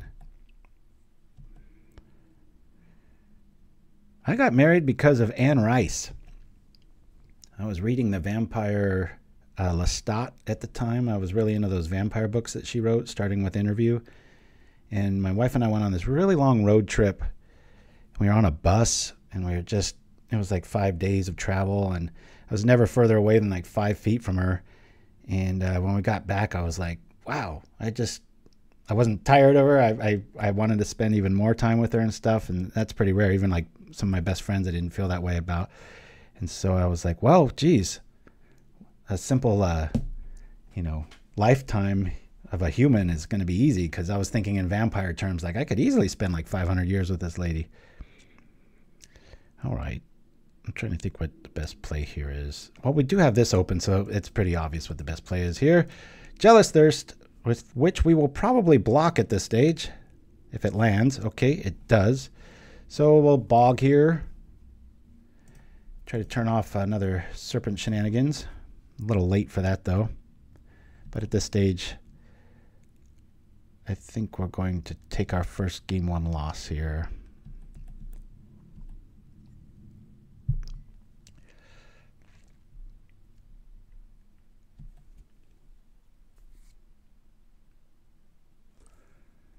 That's scary. We haven't drawn a single Unearth. I'm greatly considering blocking the Terror. I think the first time we block should be the Lampad. I can sacrifice it to do the thing, but that's a lot of life. All right, I'm going to just try to give this 1 turn of life. See if we can come back from anything here. Do that. I'm going to need all the mana I can get, so I'm going to prefer Dispute here. Let's Dispute it. You could sacrifice it for 1 life, but I'd much rather draw the cards. Probably going to get countered here. I'm sure that's what they considered. Here comes Spell Pierce. Oh, how many times does that hurt us today, right? Well, at least we only take 6, but that is half our life.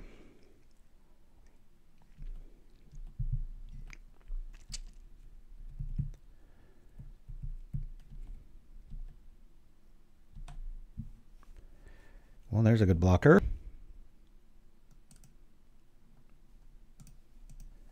We'll do this. So we'd gain 4 life. That puts us to 9 if we do that. We'll block here. Or do we? I think we got to insight our own vault at this stage. Let's try that. This will be our 3rd card drawn this turn, which will put us to 7, which lets the Delver thing happen. Okay, that kind of blows. I'm going to still try to draw the cards here. We'll gain the 2 life this way. Now we're going to have to block unless something happens. Cool, something happened. We'll play this. We'll go like this. We'll attack like this. Look at this. We're actually ahead. And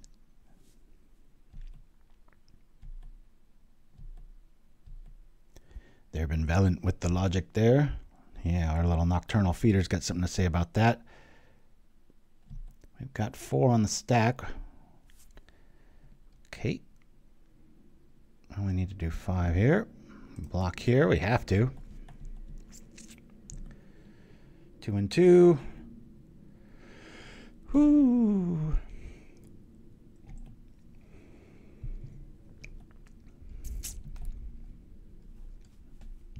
Ooh, that helps. I keep reading that like it's a creature. Lampad, Vampire Spawn, 2 and 2. That's pretty cool. Let's see if that works. Vampire Spawn. Let me double check that. When it enters the battlefield, it's 2 and 2. Okay, we'll try that first.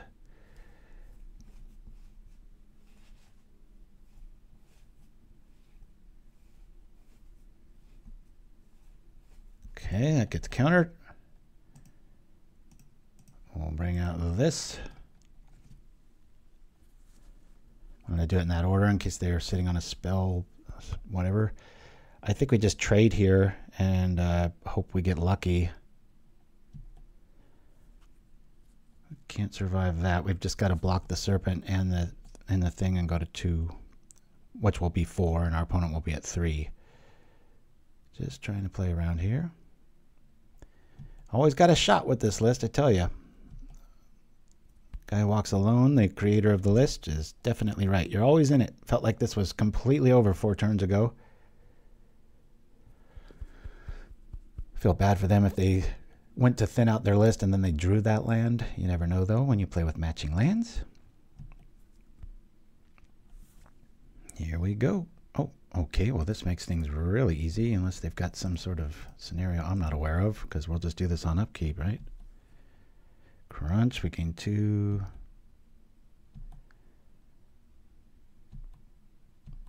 I guess we could attack. Trade with that. Let's see what we can do here. That's 5. That's nothing. Yeah, let's attack. If they block, that's fine. We can activate.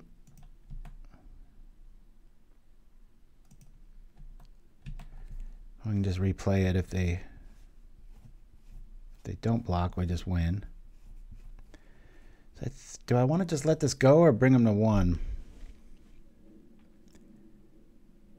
I'd really like to have the creatures out. But if it gets countered, that would really suck. We'll let this go. I'm just going to play the other one. So I've got a threat on board. We can win next turn if they don't have a counterspell here. What a game. What a game. Blue. Now's when you hope they draw a counterspell, right? Ha ha. We wiggled out from it. I wasn't even keeping track. All right. Game 4. Let's go.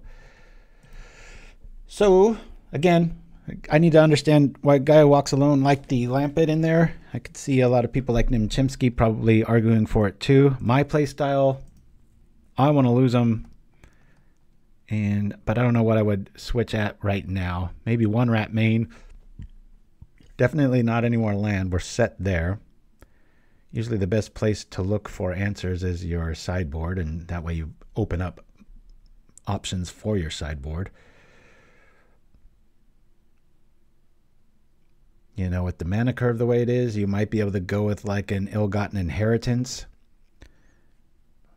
Probably want to keep it creature-based. I could always, you know, go around the, go up and down the black sack list of like Perilous Murs or like, you know, the Footlight Fiends. I don't know if that's where the deck wants to be. It's nice to have, everything really does 2. Like that drains 2 eventually, this drains 2, 2, 2. You get the idea. Yeah, this card's a hell of a card. Anybody else out there read this 4 and a black as a sorcery? It doesn't even mention the word, although I'm sure you could spell it with all those options. That'd be a pretty cool cosplay move. Just put some Arobi on your head and light it up. Tattered Mummy. Good call. And that's pretty expensive online. I do have them. Chimpskey, thank you for reminding me, my friend. That's why we have a community. I think that might be the answer. 2 of those instead. Same mana cost. 2 mana. Feeling good. Lots of draw. Let's keep. Bloop. All right. Yeah, I sent Guy Who Walks Alone an email late at night last night. I was just like, thank you so much. I was just at my wit's end. I blinked and Saturday was here, and I'm just laid up on the couch just nursing all my little aches and pains from moving like I'm 15 years old. Oh man, it's really fallen. Okay, I officially got ripped off on that then. I remember when Blackburn first came out, the first real good list I saw had Tattered Mummy, and I got it, and it was like $1.50 or something each. So yeah, I lost some dough there. Oh well. Yes, not a fan of this here. we're probably up against some sort of control variant. Always tempted when your deck kind of stalls like right now to Deadly Dispute now. Just I want to fix my mana. If the mana shows up, I can use the extra to recast the Scorpion. I knew it. I knew this deck was trying to fight me on mana here. Okay, this is fine. We'll pass. In case we don't draw a land, we at least got a better creature and a better unearthed target. Oh, that might be right. Corset. God, I don't think it was 5 years ago. It probably was, though. Hey, look at that. New card alert.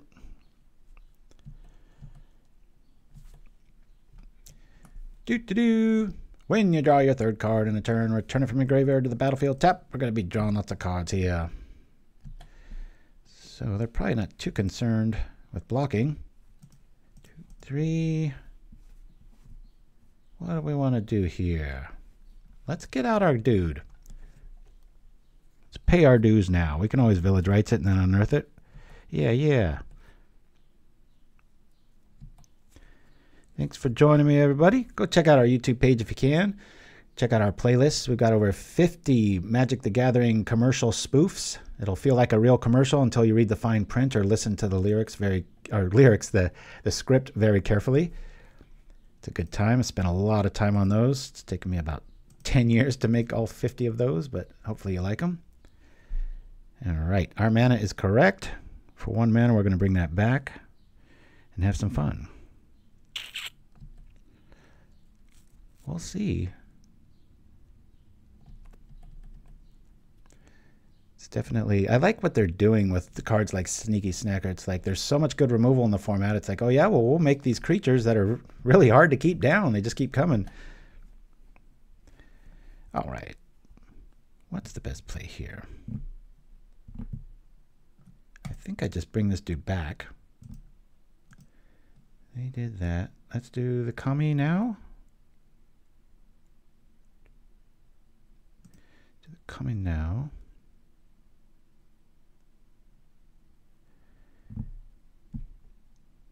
I want a Marsh now. We're not too worried about our life total here. We still got a Dispute Trick if they got another cast down, but then we're kind of spent on options. But hey, we're getting 2 cards out of the deal. Well, one really. Deadly Dispute is a card. 1.5, let's call it that.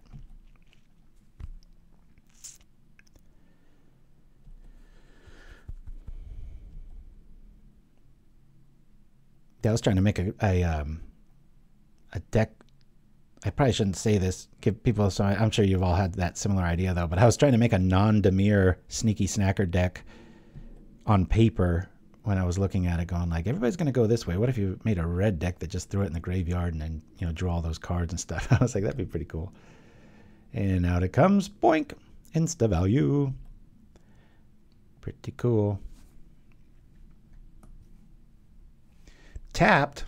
That's how they get around that. You don't get a surprise blocker out of the deal, I guess. Oh, well. Okay, we're going to have some good times unless they got a Spell Pierce.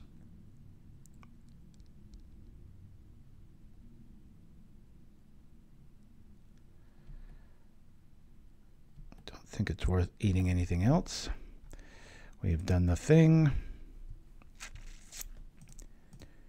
Let's play this dude. Sure. We'll attack. Yeah, Refurbished Familiar. I think that one's not going to see too much play. I might be wrong on that one. Happy to be. I don't really have a target, so I think I want to eat my Vault here. Then we can recast Raid. Don't have a Spell Pierce. Don't have a... Oh, no, they got it. Or they got that. Okay. At least we did the 1 damage with it. We're both doing similar things, but ours is gaining life at a ridiculous rate. Okay, let's play the Raid. Blop. Boop. Beep.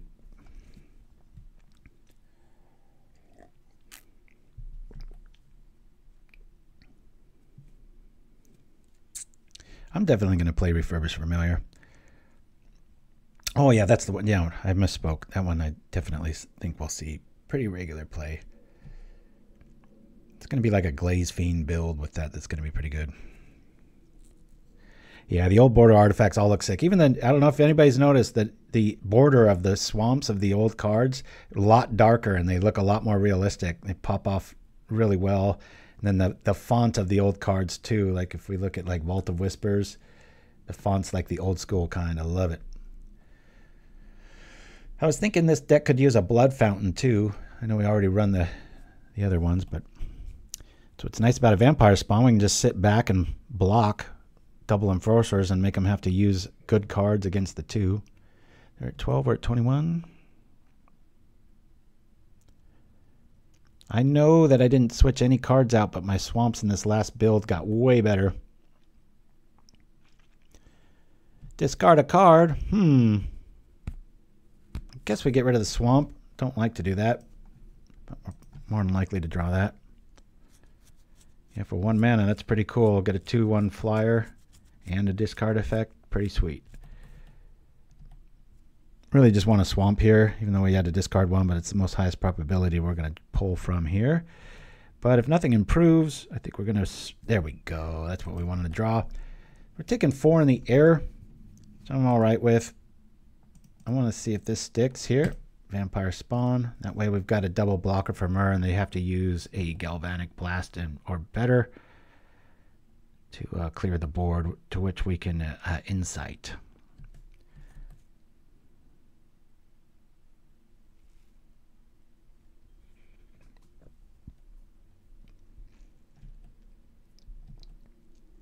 Getting close to 50 viewers live. Thanks for joining me, everybody.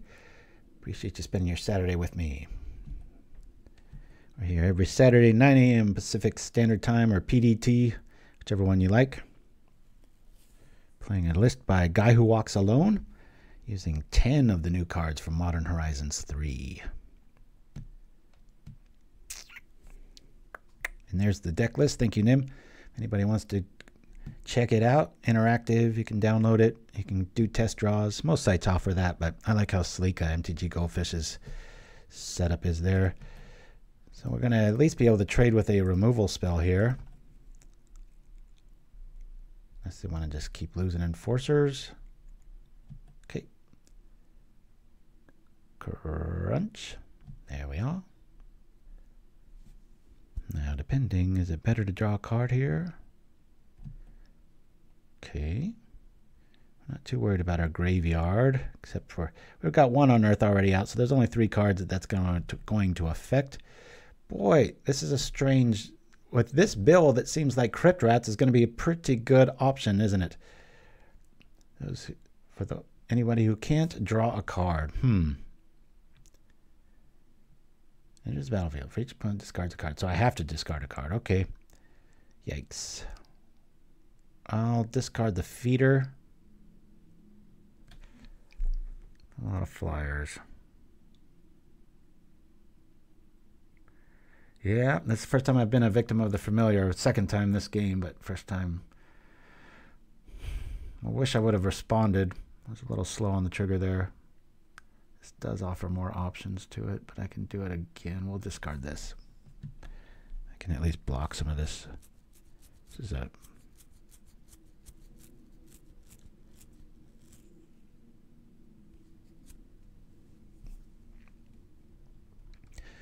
Oh yeah, I love my basic swamp.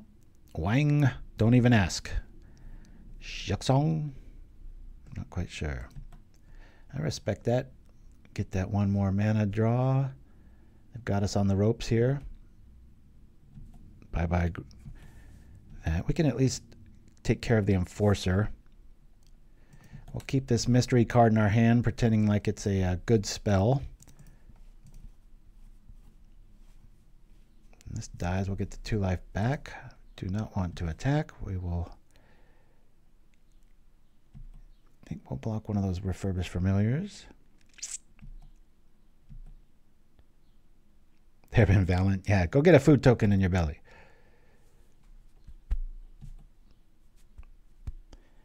That sneaky snacker just gets to keep attacking us. We're not going to walk into that.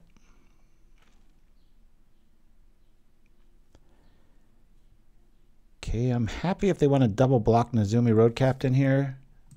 So I'll do the thing here, get rid of the Enforcer. They do have a, ah man, they got the darn.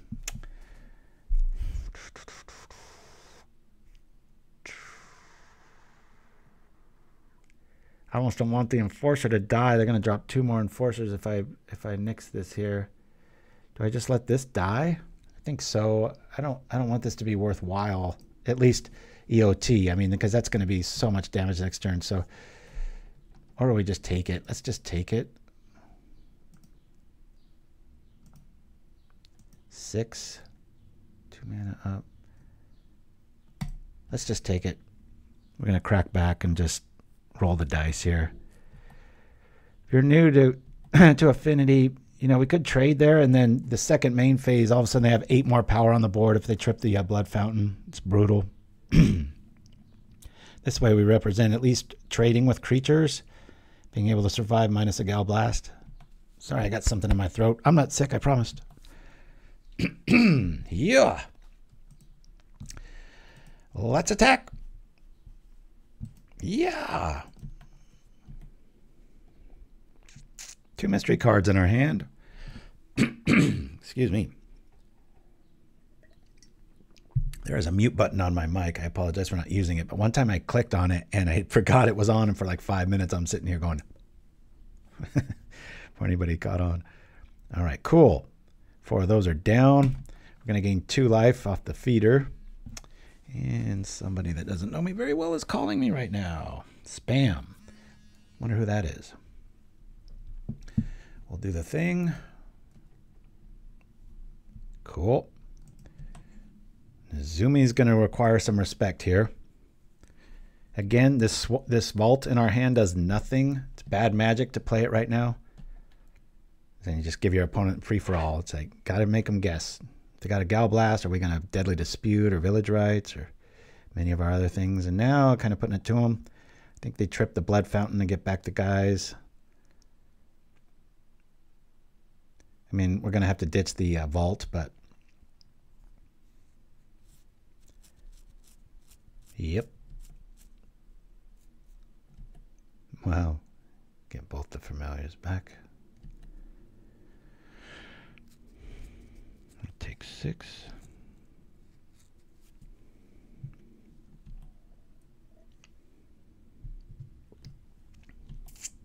Sure, I'll discard a card. Haha. Mystery solved. Now they draw a card. Such a neat way around the drawback of discard, you know, when you're sitting on it and that person's hellbent. That's a really neat design. Yeah, Refurbished Familiar's here to stay. I really wish this and Kitchen Imp had cooler artwork. It's not, this one's not too bad. It's a neat theme and stuff. Or maybe alternate, you know. Oh, that might do it. That's a cool little interaction because you can munitions your own sneaky snacker and then do all kinds of nasty stuff. 6 coming in. 1, 2, 3, 4. We're alive by 1 unless they drop a land here. What a cool matchup. I'm really happy we've played nothing but meta decks here, and this is like the new face of Affinity.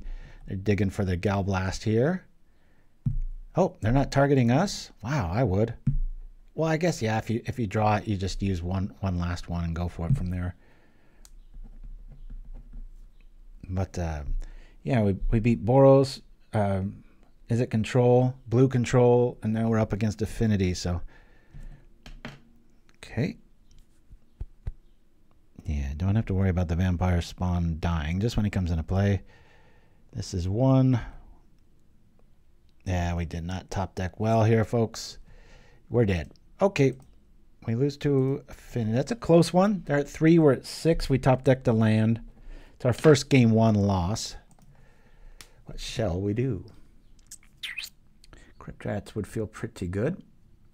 Macabre would feel pretty good. Especially with all those flyers. We might just want to cast it. Yeah, good idea there, Therabin Valiant. All right, again, we're losing the Lampad. Just, for me, it just doesn't feel like it belongs. I think we keep one of these as kind of a Hail Mary board wipe. you know, with all these flyers, I might just cast this. But now I gotta lose 2 cards, and I like everything.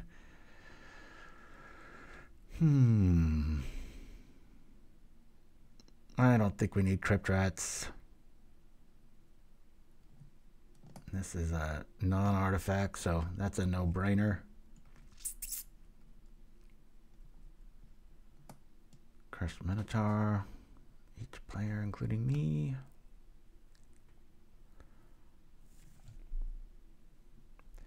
Yeah, that's a good call. Maybe I lose 2 of these. Cut down on their graveyard hate. We'd still have 10 draw spells.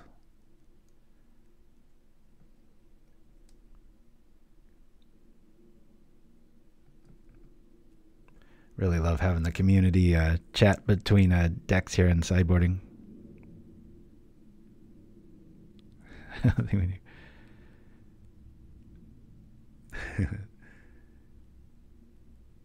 It's always nice to have just this little death stick in your pocket. It's like, I'm at 5 life. I can wipe the board and be at 1. Let's keep that option open. Yes. I'm going to keep this. Should I? Got a really nice aggro hand here. Let's keep. The only question here, you know, Bog's going to be effective, but man, when we draw it this early, do I just want to drop it now, or I'm going to drop the Scorpion right now, try to get in some free damage. If we don't draw a base, even if we do draw a basic, I'm going to drop the Bog next turn, but hopefully it at least eats 1 card. Doubt it's going to be a creature, which is all we really worry about with this. The sideboard could use Kami of the False Hope. Is that the one that you have to sacrifice an enchantment? Because I know Affinity's coming back after the bans here. I've been seeing it a lot more. That's really good about taking out munitions or, you know, big old creatures. Not Kami of False Hope. I know that's the creature, the fog creature. I meant the something debt to the Kami. That's right. Debt to the Kami. That's the one I'm thinking of. When Affinity was everywhere, I was running a lot of those. This always feels bad to Bog naked, but whatever. All right, let's design that card, chat. Bog naked, or naked Bog. I guess it would imply skinny dipping at night in a swamp. Maybe have some leech tokens involved under the moonlight. The things we say on this show. If they were just reading a transcript, you'd be like, what is this about?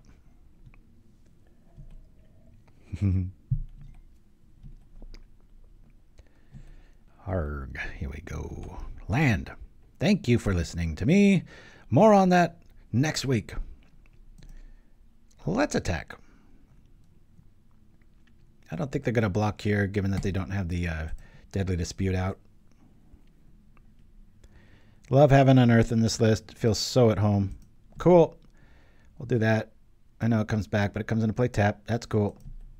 There's 2. Here comes another 2. Got to be pretty desperate to unearth a Scorpion. That's why we're playing these feeders.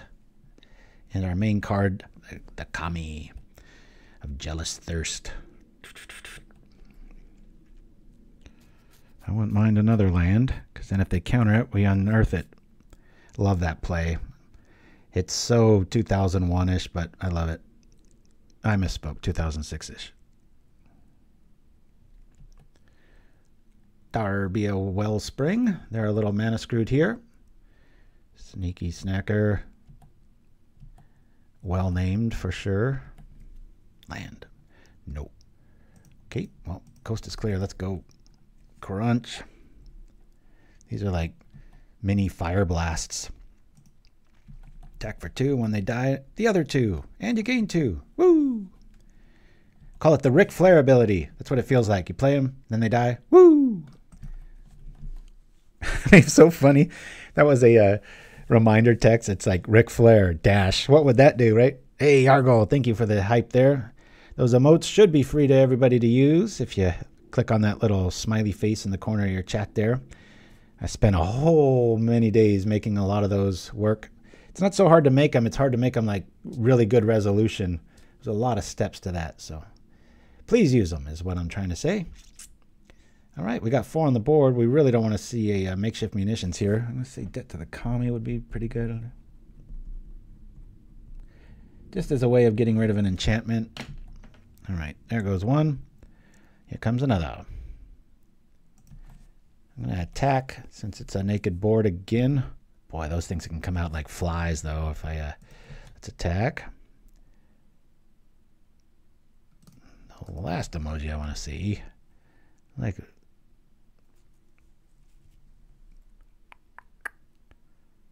cool. Yeah, I guess we let that go. 2 and 2. We'll play it again. I want to just hard cast it.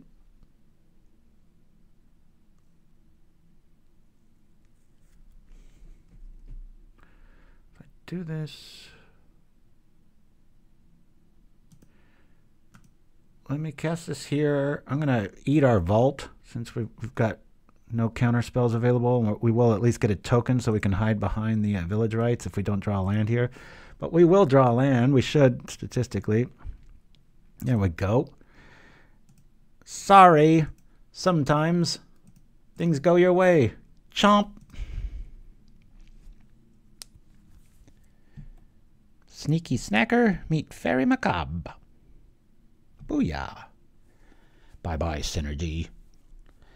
Even if they wipe the board here, we'll draw 4 cards. Filthy Rips.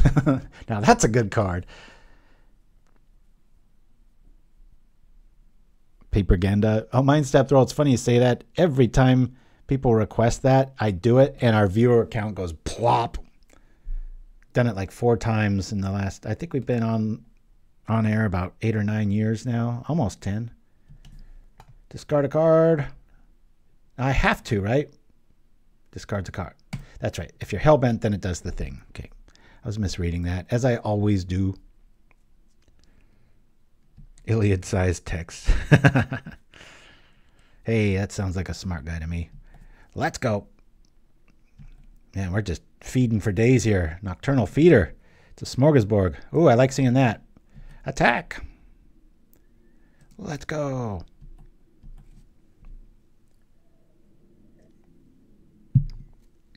Crunch. Crack. 2 and 2. Cast it again. Boop. Village Rites back up with the Macabre behind it. Feels pretty good. Counter spell. Wow. All right.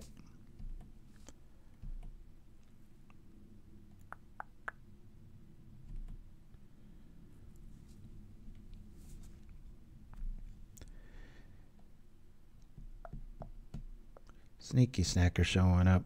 Happy to trade. Boy, thank God for Macabre there. Graveyards need more angles.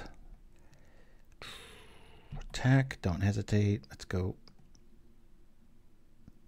Don't really have a way out of this. I hope they don't block.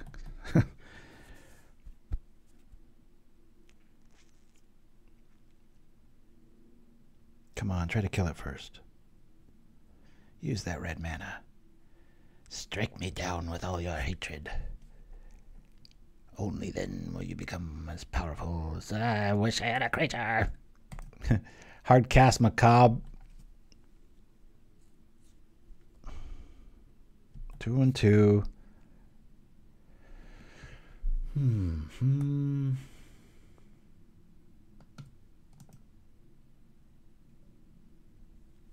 Now this ability goes on the stack, doesn't it? And then I can respond to it? Or does it just jump out? Does anybody know? I think it goes on the stack. As far as like, should I Macabre now or later?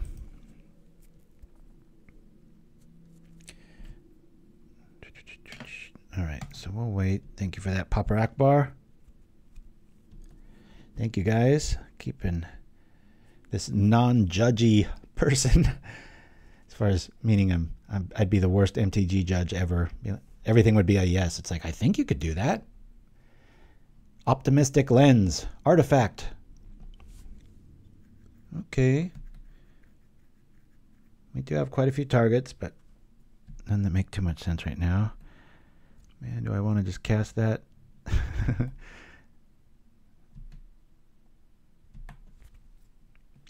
Ooh.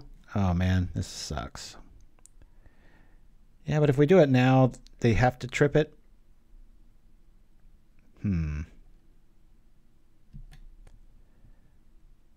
Rites coming of Jealous Envy deck. Yowza. Don't say that too fast.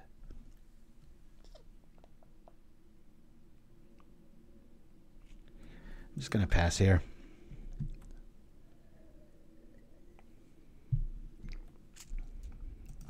I think we're just going to cycle the Unearth. What a riveting match.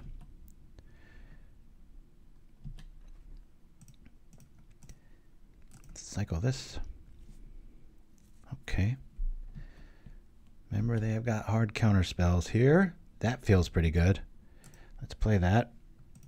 That frees up our Macabre play. Do we want to do it?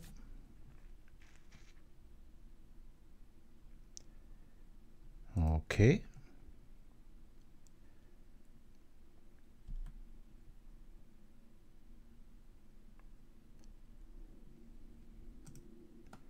Sneaky snacker. Bye-bye.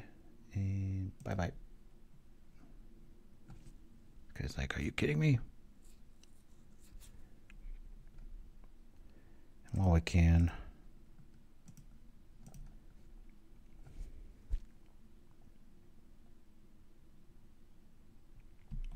Hey, Crypt Rat, what's up? Man, if Unearth shows up. Oh, never mind. They've got the Nihil Spellbound there. All right. Yeah, and Chimpskey, what are you guys showing at that theater of yours?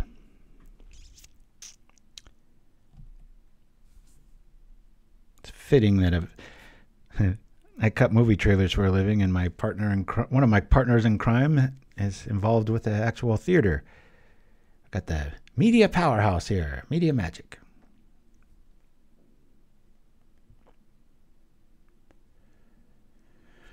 Refurbished Familia. This is a pretty easy choice. Bye-bye, Village Rites.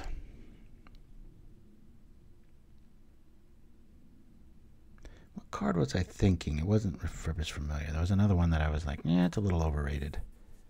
It's definitely not that one. That's a damn good card. 1 black mana, get you 2/1 flyer, evasion. Either draws you a card or nixes your opponent's options here.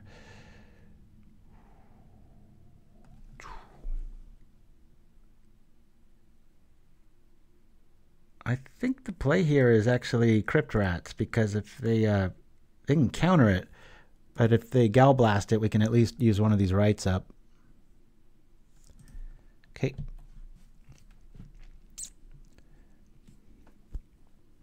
Saving 4 life to our face.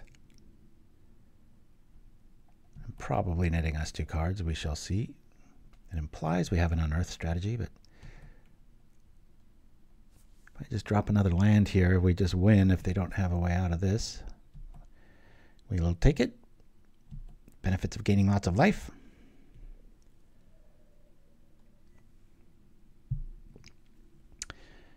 Wow, yeah. Well, do I want to kill this thing and just do 1 or draw 2 cards? We only have the option of 1 of these.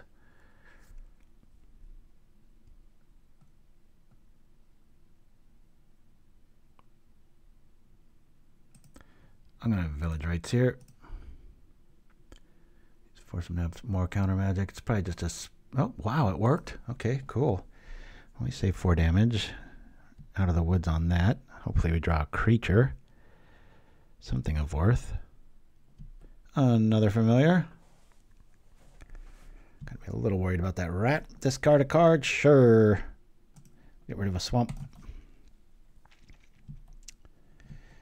Man, you come up with like some momentary blink artifact deck. That's probably where I would go with Metalcraft. Almost like not Boros Bully. The other deck I made, Brute Squad. with this. You could use the black spells. I think I'll make that for next week. Okay, we'll drop here. Get him to 4. Try to keep him scared. Or so. That's what I'm trying to say. Woo! It's going to be a close one, folks. Village Rites. How I wish you were some... No, I don't. We don't have any artifacts out, so...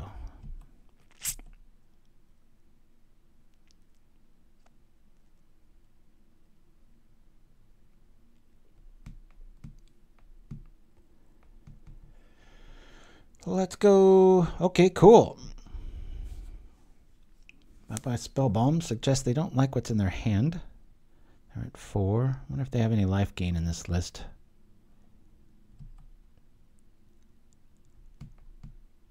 Okay, our graveyard is naked. All of our ancestry has been wiped away. Taking 8 a turn. Opponent's at 4. I got a tetanus shot the other day, so I'm rubbing my shoulder. Oh, mnemonic pain here. Seems like every 3 years, the doctor's like, it's been 7 years. I'm like, wait, I was just here. Like, show me the numbers. Prove it. Prove it, you crook.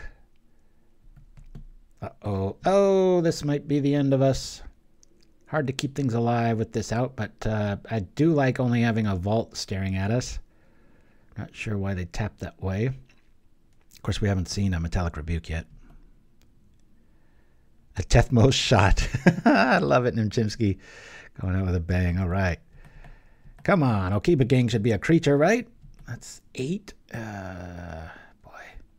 10, 11, 12, 13, 14. We're almost guaranteed dead next turn if we don't have a critter here. There's a critter. There's some more life. Woo! Here's some more life. Woo! Do we go for it now? We try to do the thing. What could we possibly draw? Do we want to do it now? We've got a blocker. It's already done the damage. We've seen some counter spells. Let's draw now. It's 8. Yeah, I want to see what we get. Unearth? That'll be funny as hell, right? Ooh, the Kami shows up. That's good times. Yeah, we could just play that next turn and activate it, right? Wait. 3. No, we can't. No, we can't. But we got nothing to do anyway. Here we go. 3. Yes, we can. We can activate it next turn for the win. Outside of Gal Blast might be a thing. 8, 12, 6. Yeah, I might have miscounted there. Blocking that was pretty valuable, especially with this play here. Yeah, I think I lost it there. Darn it. First loss of the day. Maybe. They're halfway through their list. We've seen, I think, 1 Gal Blast. Yeah, there's only 1, so they probably have at least 2 in their hand. It's been fun. What a cool metagame now. I mean, Modern Horizons always just throws so many new spices in the pot of chili or soup or whatever's on the stove of Pauper, right? You're like, whoa, new spicy creation is this. 9, double Gal Blast with a few makeshift munitions. There's 1. They've got the rest just with the munitions. All right, we lose our first game. Feels like we could have won it. I feel like I lost that one. We could have blocked for 4. I almost hope that they have another Gal Blast in hand and they just show it to me now, because then that block wouldn't have mattered. There goes our perfect record. See, if they show me a Gal Blast, I'll be so much happier than what they're doing now.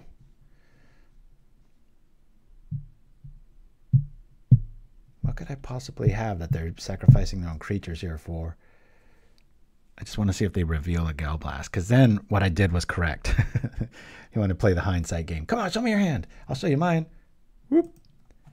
Nope. All right. Good match regardless. All right, that's our only loss. Let's see if we can keep this train moving. Woo! CNM, thank you. All right. Here we go. Last round. Yep. Yuck. Mulligan. Keeping this. Yep. A lot of yup on this. Man, what do you lose? I guess a swamp. It's going to suck if we don't get there, but I mean, that's the most probable draw. We have 21. We'll keep this. We'll get rid of a swamp. Done. Lead off with the card that loves me the most. Okiba gang. Don't just be quoting me for nothing. It's got to be a good one. At least I think so, unless everybody agrees. If it made you giggle, though, I guess it's worthy. Demir, come on, swamp. Thank you for listening. Please come again. Here we are. Yeah, Tattered Mummy, I think, takes the spot of the other one. A lot of snacking going on. Maybe Macabres need to move main in the new metagame, right? So a lot of value coming out of those. All right, spawn is up.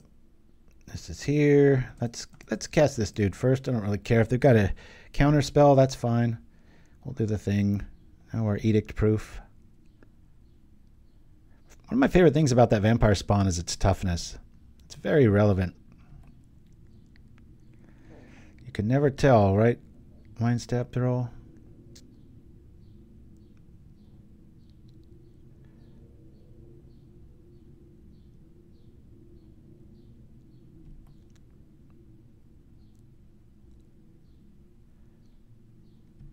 Yeah, a lot of fast wins. Yeah, we had a lot of 2-0s. A lot, 2 of them. Your control list was pretty close. That went to game 3.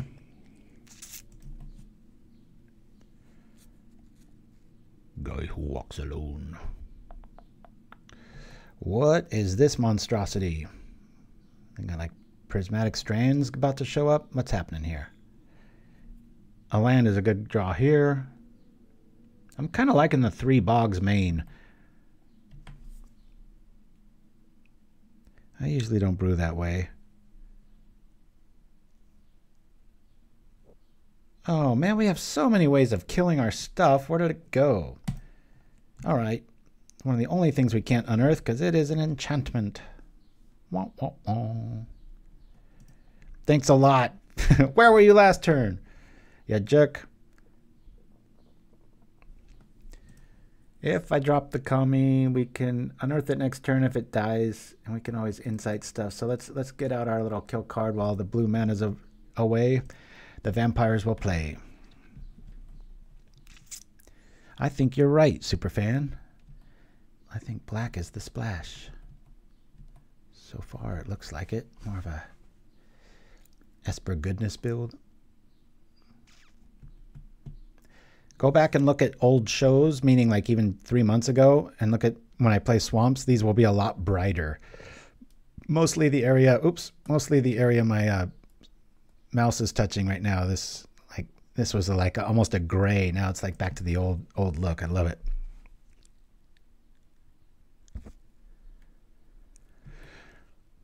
Okay, here we are. Let's do the thing. We'll attack with both. Oh, I like the rights there. Let's go.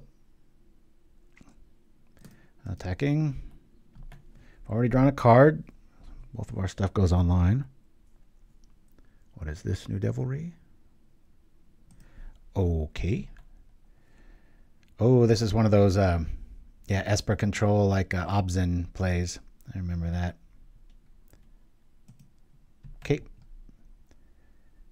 I'm going to keep our mana fully flexible here.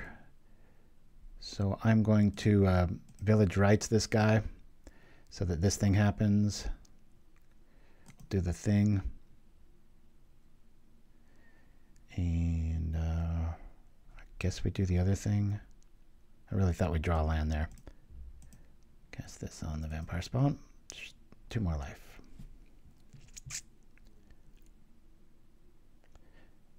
Boop.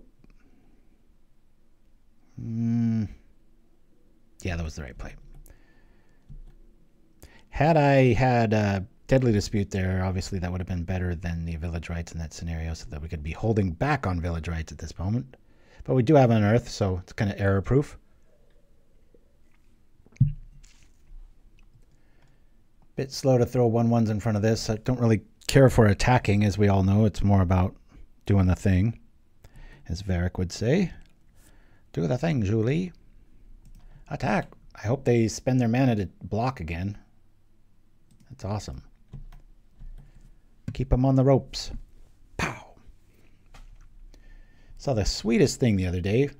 I had our front door open to the park and the fog was rolling in, and they probably a kid in like 6th grade and his high school brother, he was teaching him how to box. Like I could just picture like maybe the kid had a, you know, a bully in his life or something, and he was like, help me out, big bro.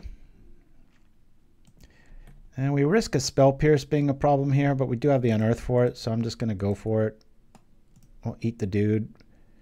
Cool. Do the thing. Cool. We'll bring it back. Where is our land? Cancel. Forgot we're doing this stuff here. Unearth. Cast it. There it is.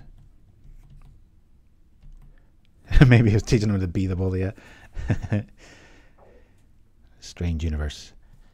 That the inventor of Boros Bully was watching them teach how to beat a bully. Wah, wah, wah. For any Magic nerds out there. It's working! Ooh, there's the new one. The cycle may come up. Got a little Ric Flair by the neighbor out there. I could just hear it through the walls. Somebody's like, woo! Okay, we're attacking. It's pretty straightforward this round. Even Prismatic Strands, the loss of life gets around that, so we're not too worried about that. There it is. They're preventing. Tough call. Boink. There it is. I don't know where our deck is, right? I mean, this is crazy. I think I've got a Village Rites here. We'll do this. I don't know where our mana's hiding. It's just crazy. Do they have a thing? They do. We can do the other thing. Okay. We do the thing. Yo. When it dies, that happens. We could just play the other spawn for the win here. Does this work? Is it over, baby? Counterspell. All right. I'll marsh you to death next turn. We'll just activate this. You don't need to draw the cards. You can always just pay the 5. It's not too bad. Frantic. Very well said card. I'm sure they're feeling very frantic at the moment. And it's another W. This is Esper. Don't make a mistake. This is a good list. We've played it on the show before, variants of it. It's just, you know, like the Rochambeau, rock, paper, scissors. There's just some lists that just you're not going to get. Always losing this. I think Crypt Rats comes in. Might be able to argue Macabre. Maybe one. I think this might be the better play. I don't think we've seen the last of all these.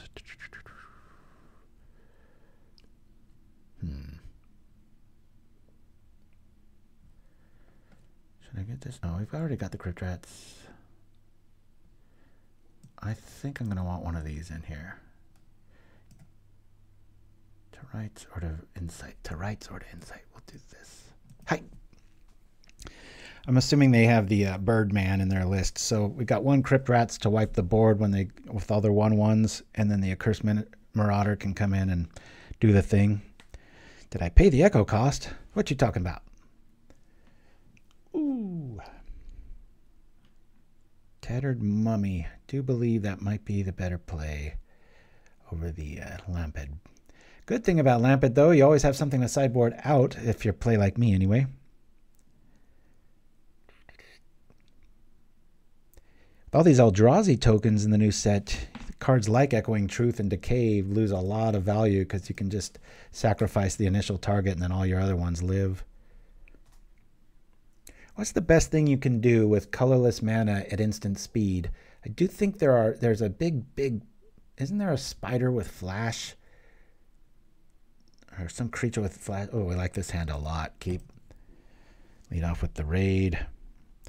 Keep going. Sit by Rites. Scorpion, go. Woo! This is good times. Feels like a 4-1 day. We'll see. Got all kinds of new lands in the format. My goodness. What a fun time to be playing Pauper. Says I every day of the year. All right, let's bring this out here. I caught myself, just like I'm an ambassador for Pauper, and I'm always trying to bring in new people and keep it fresh and invite new blood and give people cards and things like that. My wife caught me just yesterday. There were these brand new players that were at the end of our tournament playing pickleball, and they had literally just went and bought paddles and they didn't know the rules and stuff. And I caught myself with that same energy teaching them, you know, like, oh, and then there's this and this, and totally overwhelmed them. And I even said that. I'm like, sorry if I overwhelmed you, but this is how this goes, and this is how when this works, and do the thing over here, and blah, blah, blah. All right, off we go. Bloop. Pretty easy sequence here. We'll just go like this and drink a scorpion beer. Revitalize. Yeah, this looks a lot like Obzen's list. I've played Magic Man quite a few times too. Like I said, this is like we have scissors and they're playing paper. It's pretty, you know, they might pull out all the stops, drop a Hadar this next turn, and all of a sudden it's a even game. Yield, please. Yeah, Hadar would be a hell of a draw right now. I got 2 cards in the yard.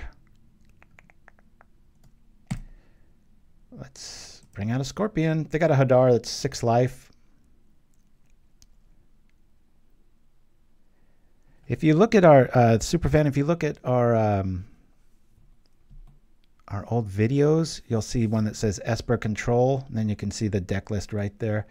Cool. Well, we at least get this out of the deal, right? Plop.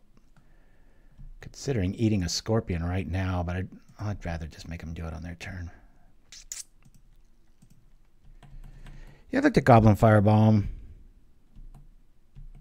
Might come around to it, but it doesn't target a creature, so I was like, I mean a player. If it targeted a player and it was a true Fire Blast trick, I would be like, whoa. They're probably sitting on Recruit the Worthy if they even have it anymore. Yep, there it is. Okay.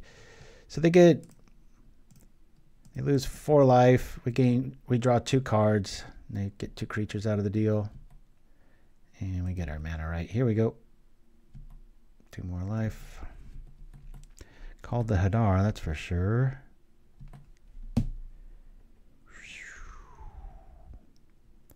Bam. I don't want to play things naked. I'm going to put out the rat. See if they have removal. I've already shown them Village Rites. They might be pretty tentative to get rid of it. This will kind of thwart any sort of a token strategy. If I had Unearth, I would have played the Kami there, but I mean, it gets around Hadar nicely. Well, there's foil too. That's Pauper legal. Thank you for joining me, everybody. Boy, we've held from between 40 and 50 viewers the whole show. Thank you, Modern Horizons, making things nice and spicy. Everybody wants to tune in.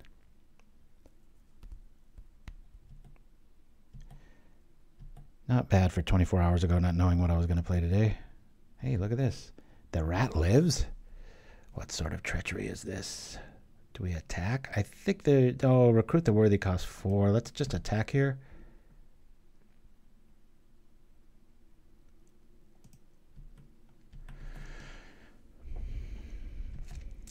They're just sitting on an exclude. You can feel it.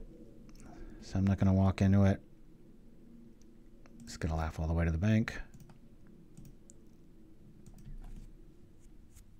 We could eat the vault.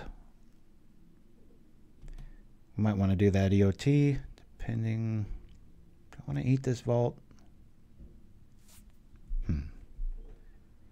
Not yet. Probably eat the rat here pretty soon.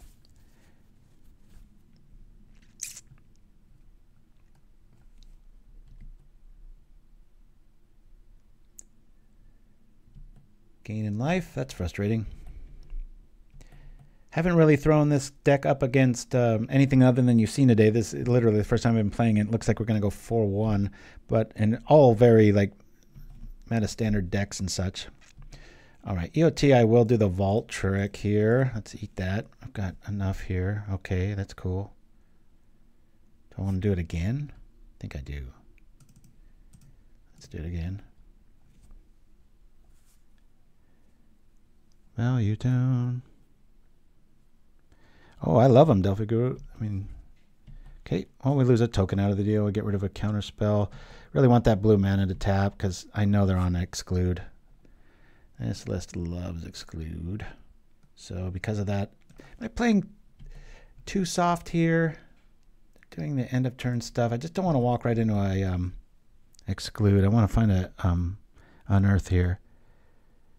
I could play a spawn, it gets excluded, and then what?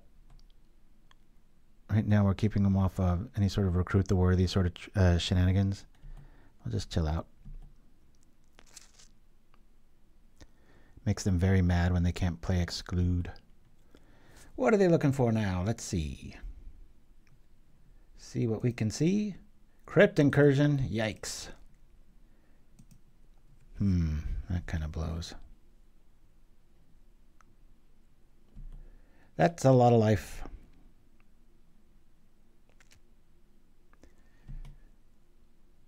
Moves like this make you want to play like Relic or Nihil Spellbomb. Yeah, so here's where we walk into exclude and then the Crypt Incursion. Cool. Well, we can't really use that on our own dude here, but we'll try this here. Let's attack first. Pop, pop, pop.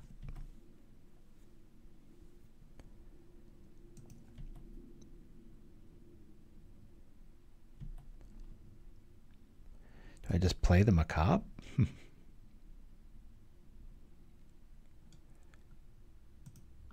All right, we'll play the Spawn. It's the least impressive card here. It'll probably get excluded.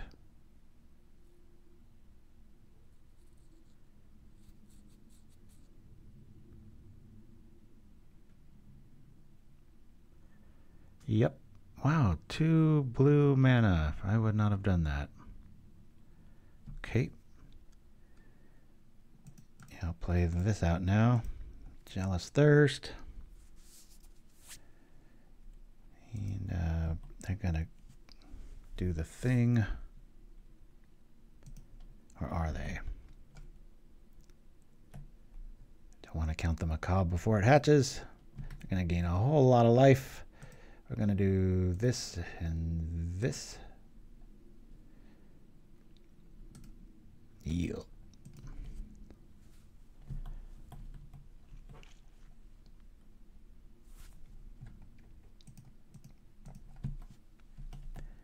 It's almost like we know what we're doing. Okay. Mystery card, stay back. Attacko. Got 4 damage a turn, nothing to sneeze at. Guess you could sneeze at anything if you wanted to. Alright, I get it. Not sure if that's really worth the damage here yet. Yeah, I shouldn't have attacked into that, that was silly. Now, do I want to do the thing? Let's go like this. 1, 2, 3, 4, 5. We're trying to do damage. We might as well do one more here. Bloop. Well, they might not block. I don't know why they would do that otherwise, though. Let's wait for blocks.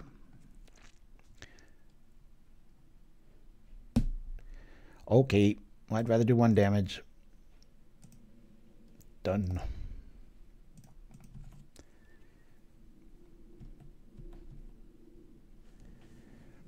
Yeah, Winfro. Talk about, you know, you can always play around graveyard hate, but can't play around a Macabre unless you've seen their hand or dropped a Glasses of Urza. I just wish there were more crime mechanics from the last set. Hey, Rectweem, I think that's how you say it. Hello, Atcha. Thanks for being our first-time chatter today. Thanks for chiming in. This is the last round. We've only lost 1 game, courtesy of Guy Who Walks Alone. We've played about 2 or 3 of his lists over the last 6 or 7 years. And This new Kami is making everybody jealous. Very cool card. We'll play the Vault over the Swamp, given that we can eat it. If we get to if we get to 10 mana, we can do this on every turn. So that's an argument. Get to 10 and then hold the lands.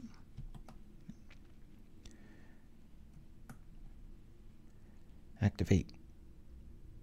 Once each turn. I'm going to act like we've got something else to do with our mana.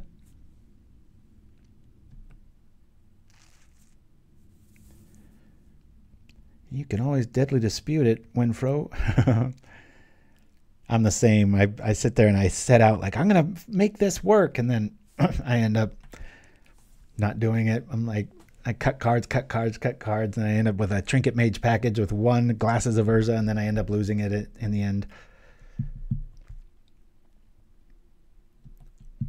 If only it said draw a card when it comes into play, then it'd be a no-brainer.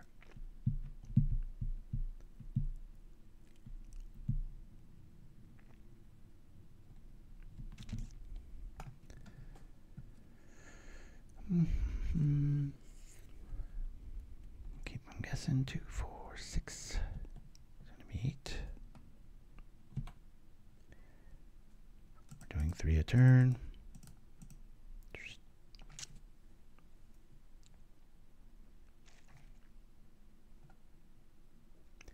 Wish I had an answer. I don't, but it still works. They're probably sitting on like 3 Hadars or something like that, right? Vampire Spawn Who Walks Alone. Hurts. I wish I could make them pay with this swamp we're holding, but that was a bluff. They called it. Easier to call a bluff when you draw a card out of the deal, right? What did I play?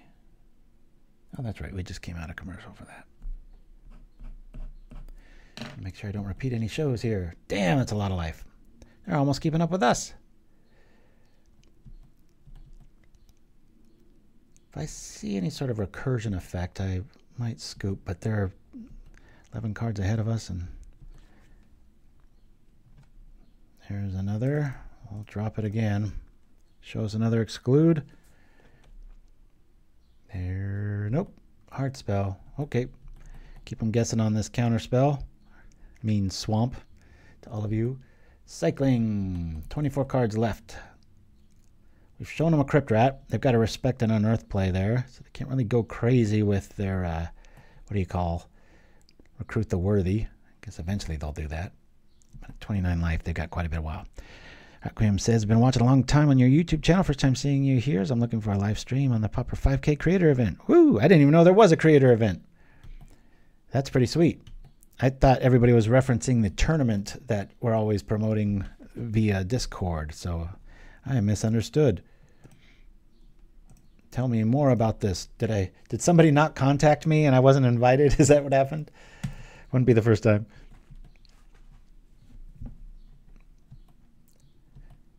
Having a lot of fun with this mono black list, though. This one's putting up a bit of a fight, though, with all this life gain. Are they just sitting on their last counter or exclude? All right, note to self.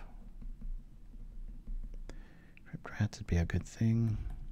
I really think either the Tattered Mummy or the Blood Fountain, I think, would be really good, because we're tending to nix our own vaults here, and it'd be nice to just have a...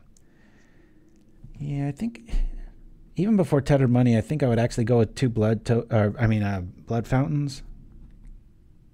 Seems overkill with Unearth, but it isn't. You get those blood tokens for the extra land, which we're already running. These dead draws, or you can dispute them. Oh, Dalfir Guru. Too bad Chimpskey wasn't here. He's got like 10,000 of those builds. It's crazy. Well, do we wait a bunch more turns? Do we cast the Kami? Do we cast the Rat? I'm going to wait. Let's see if we can get some more tokens out of the deal. We're at 27 after all.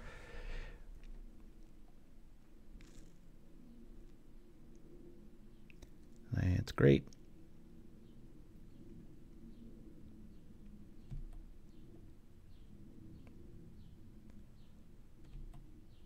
Discipline.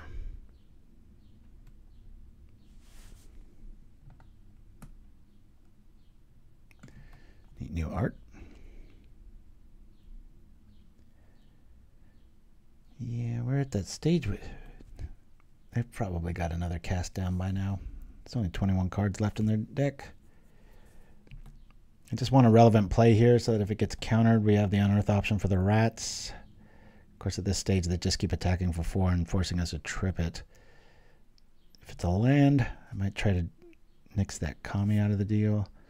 This is interesting. I think I'm going to go with the Kami here.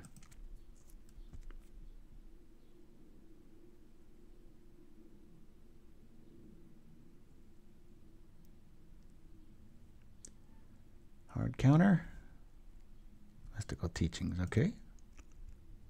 Oh, are they getting another Crypt Incursion? Do they have to?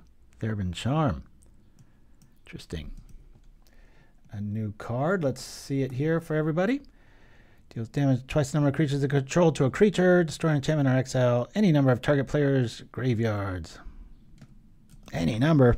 I misread that. I thought it just said 1 for some reason in my memory.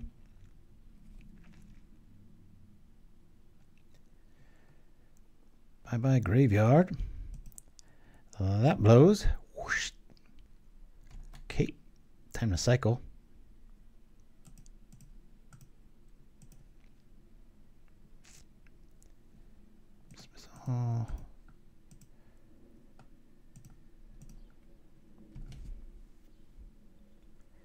He's like, 3 bogs.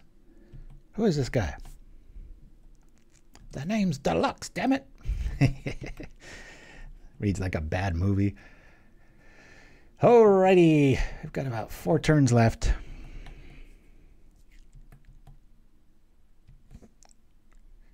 We're just throwing haymakers at each other's graveyards. Unearth was the winner of our first and only real-life art design. They did a snow-covered one where the guy buried himself under the land and posed his hand like that. I was like, that gets extra effort points. I think we gave away a days for that back when it was days legal. That's how long we have been around. I've been around a lot longer than that, but I'm just talking about my channel. Woo! 1, 2, 3. Here comes an exclude. Show me and I'll quit because we need to go to game 3. Or do we? Almost worth letting that die. Watch, then all we do is draw Vault of Whispers, right? Okay, it's dead. Yep. The only thing not favoring us right now is the clock. They've got 19 cards left. A little presumptuous to think that we can deck them here. 6 tokens makes no difference. I don't know why you would do that. Sure. Oh, I've been around for a few days for sure. Very few players that played longer than me, but they are out there. You'd have to be from the very beginning, though. Meet so many people, comic shops and stuff, and they kind of get all like, you know, like I've been playing since Amonkhet, and I'm like, oh wow, quite a while. I just leave it at that. Woo! We're staying alive, people. Woo! 6 equals 4 in my world. Pauper Akbar, there you are.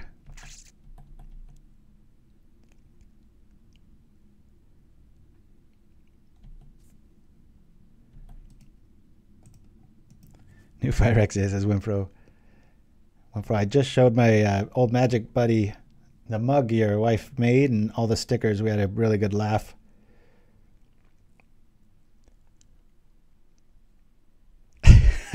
Manacost.com. I love it. Bought some older stuff. Bought a collection from a guy last week and he says there's some older stuff in here like from 2018. Don't ask him for stock advice.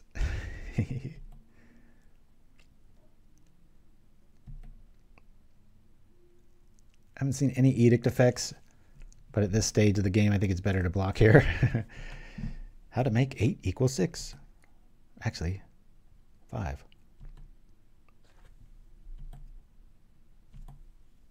Come on, Crypt Rat that we don't have.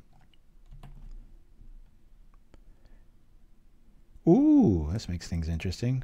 That'll probably get cast down straight away, but we can double do this every single turn. Just keep putting up a fight. You got to exclude for us. If you do, I'll scoop. Exclude. All right, devious cover up. They grinded us out. I'm glad they did, because that first game felt like, if nobody's seen that deck before, I think you'd be like, what are they playing? But it's like, no, that's a really good list.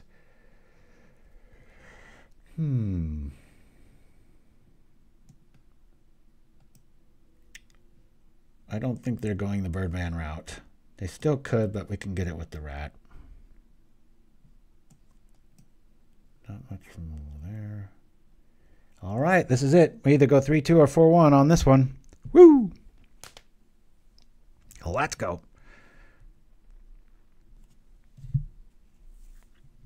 I need more caffeine.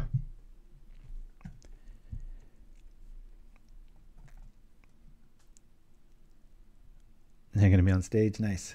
Yes. Can someone at propaganda me about this creator thing? Because I'm completely like oblivious to this, and it's sad that nobody reached out if it is a thing on Twitch or something. That I wasn't alerted. Yeah, we got to mulligan this. There we go. That's a real hand. We'll keep... Yeah, I think I might get rid of Crypt Rats. I'm going to get rid of Crypt Rats. Let's go aggro here. We do have 3 in the list with a lot of draw. Let's go. Nothing to do with them right now anyway, other than get cast down. Maybe we should bog ourselves in anticipation of a crypt incursion. Darn it. Getting their life right back. Look at that.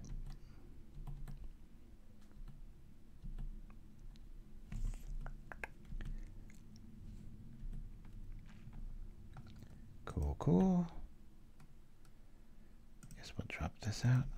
Really wish we had a turn 2 play there.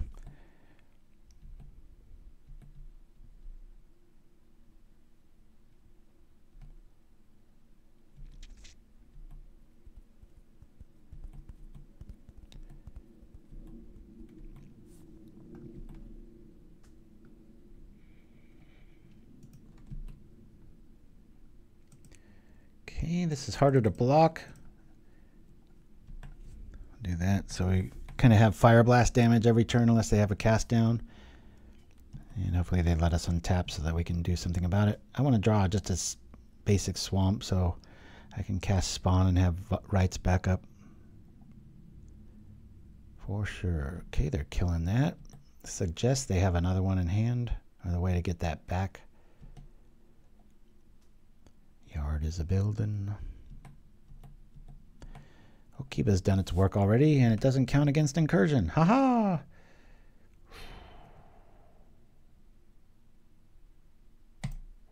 I'll cast this now.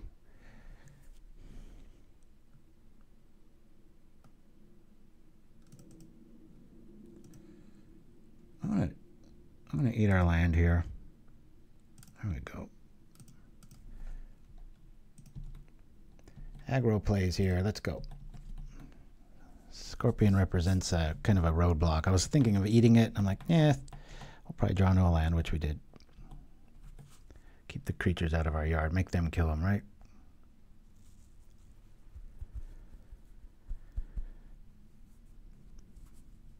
Oh, how cool is that? Event in Tacoma this coming weekend. You mean this week? Oh, okay. Next weekend then. Okay. Pretty cool.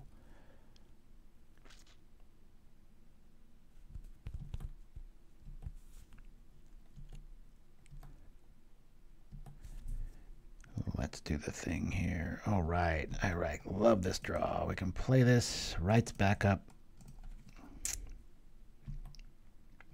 Attack. Hadar here.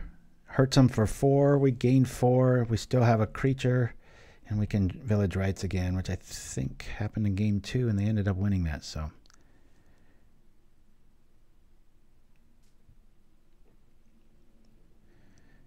Oh, isn't that funny? I mean, when you think of a Pauper Creator Showdown, I don't want to boast, but I would think might be on everybody's top of list, and I didn't even get an email about it. That hurts. That's a bummer.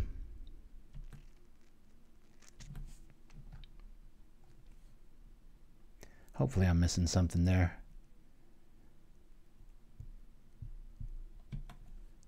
Format's too cool for petty stuff. Especially for us, you know, we always are promoting everybody else's things and that sort of stuff, so hopefully we got that wrong.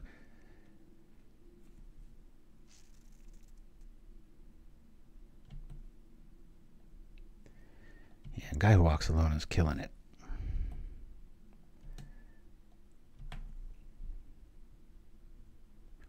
Hey, this is getting better and better.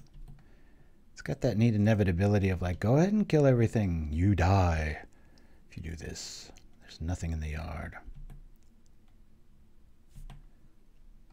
Well, go all out because you can't Hadar now.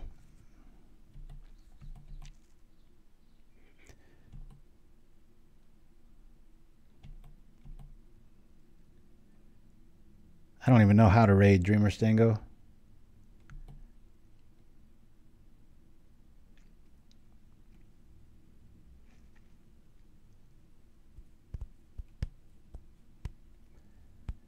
All right, 4-1 on the day. All very, very, very valid decks. I mean, these are the decks we faced today. You would see in a league. Let's go over the list here, as we do. But before we do that,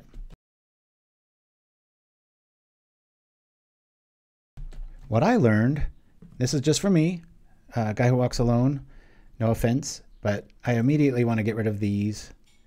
As it sits now, I feel like Tattered Mummy was the card that we came up with that we liked. When it dies, each opponent loses 2 life, and it's a 1/2. Maybe one of these and one Blood Fountain. But for right now, the aggro side of me, I kind of want to leave it at this. We're not really messing with the curve, and we're still staying on the theme of that 2 life. Ashes to Ashes felt a little like, I don't know, we're a little cutesy. I'm not quite sure, but I'm going to wait to see on that one. The Accursed Marauder, I always say that wrong. I actually think I would favor the Fleshbag Marauder here, just because we kind of care about our creatures, and I don't know, more on that later. I mean, Unearth still grabs it. I know it's the new card smell and everything, and that non-creep token thing is a real deal.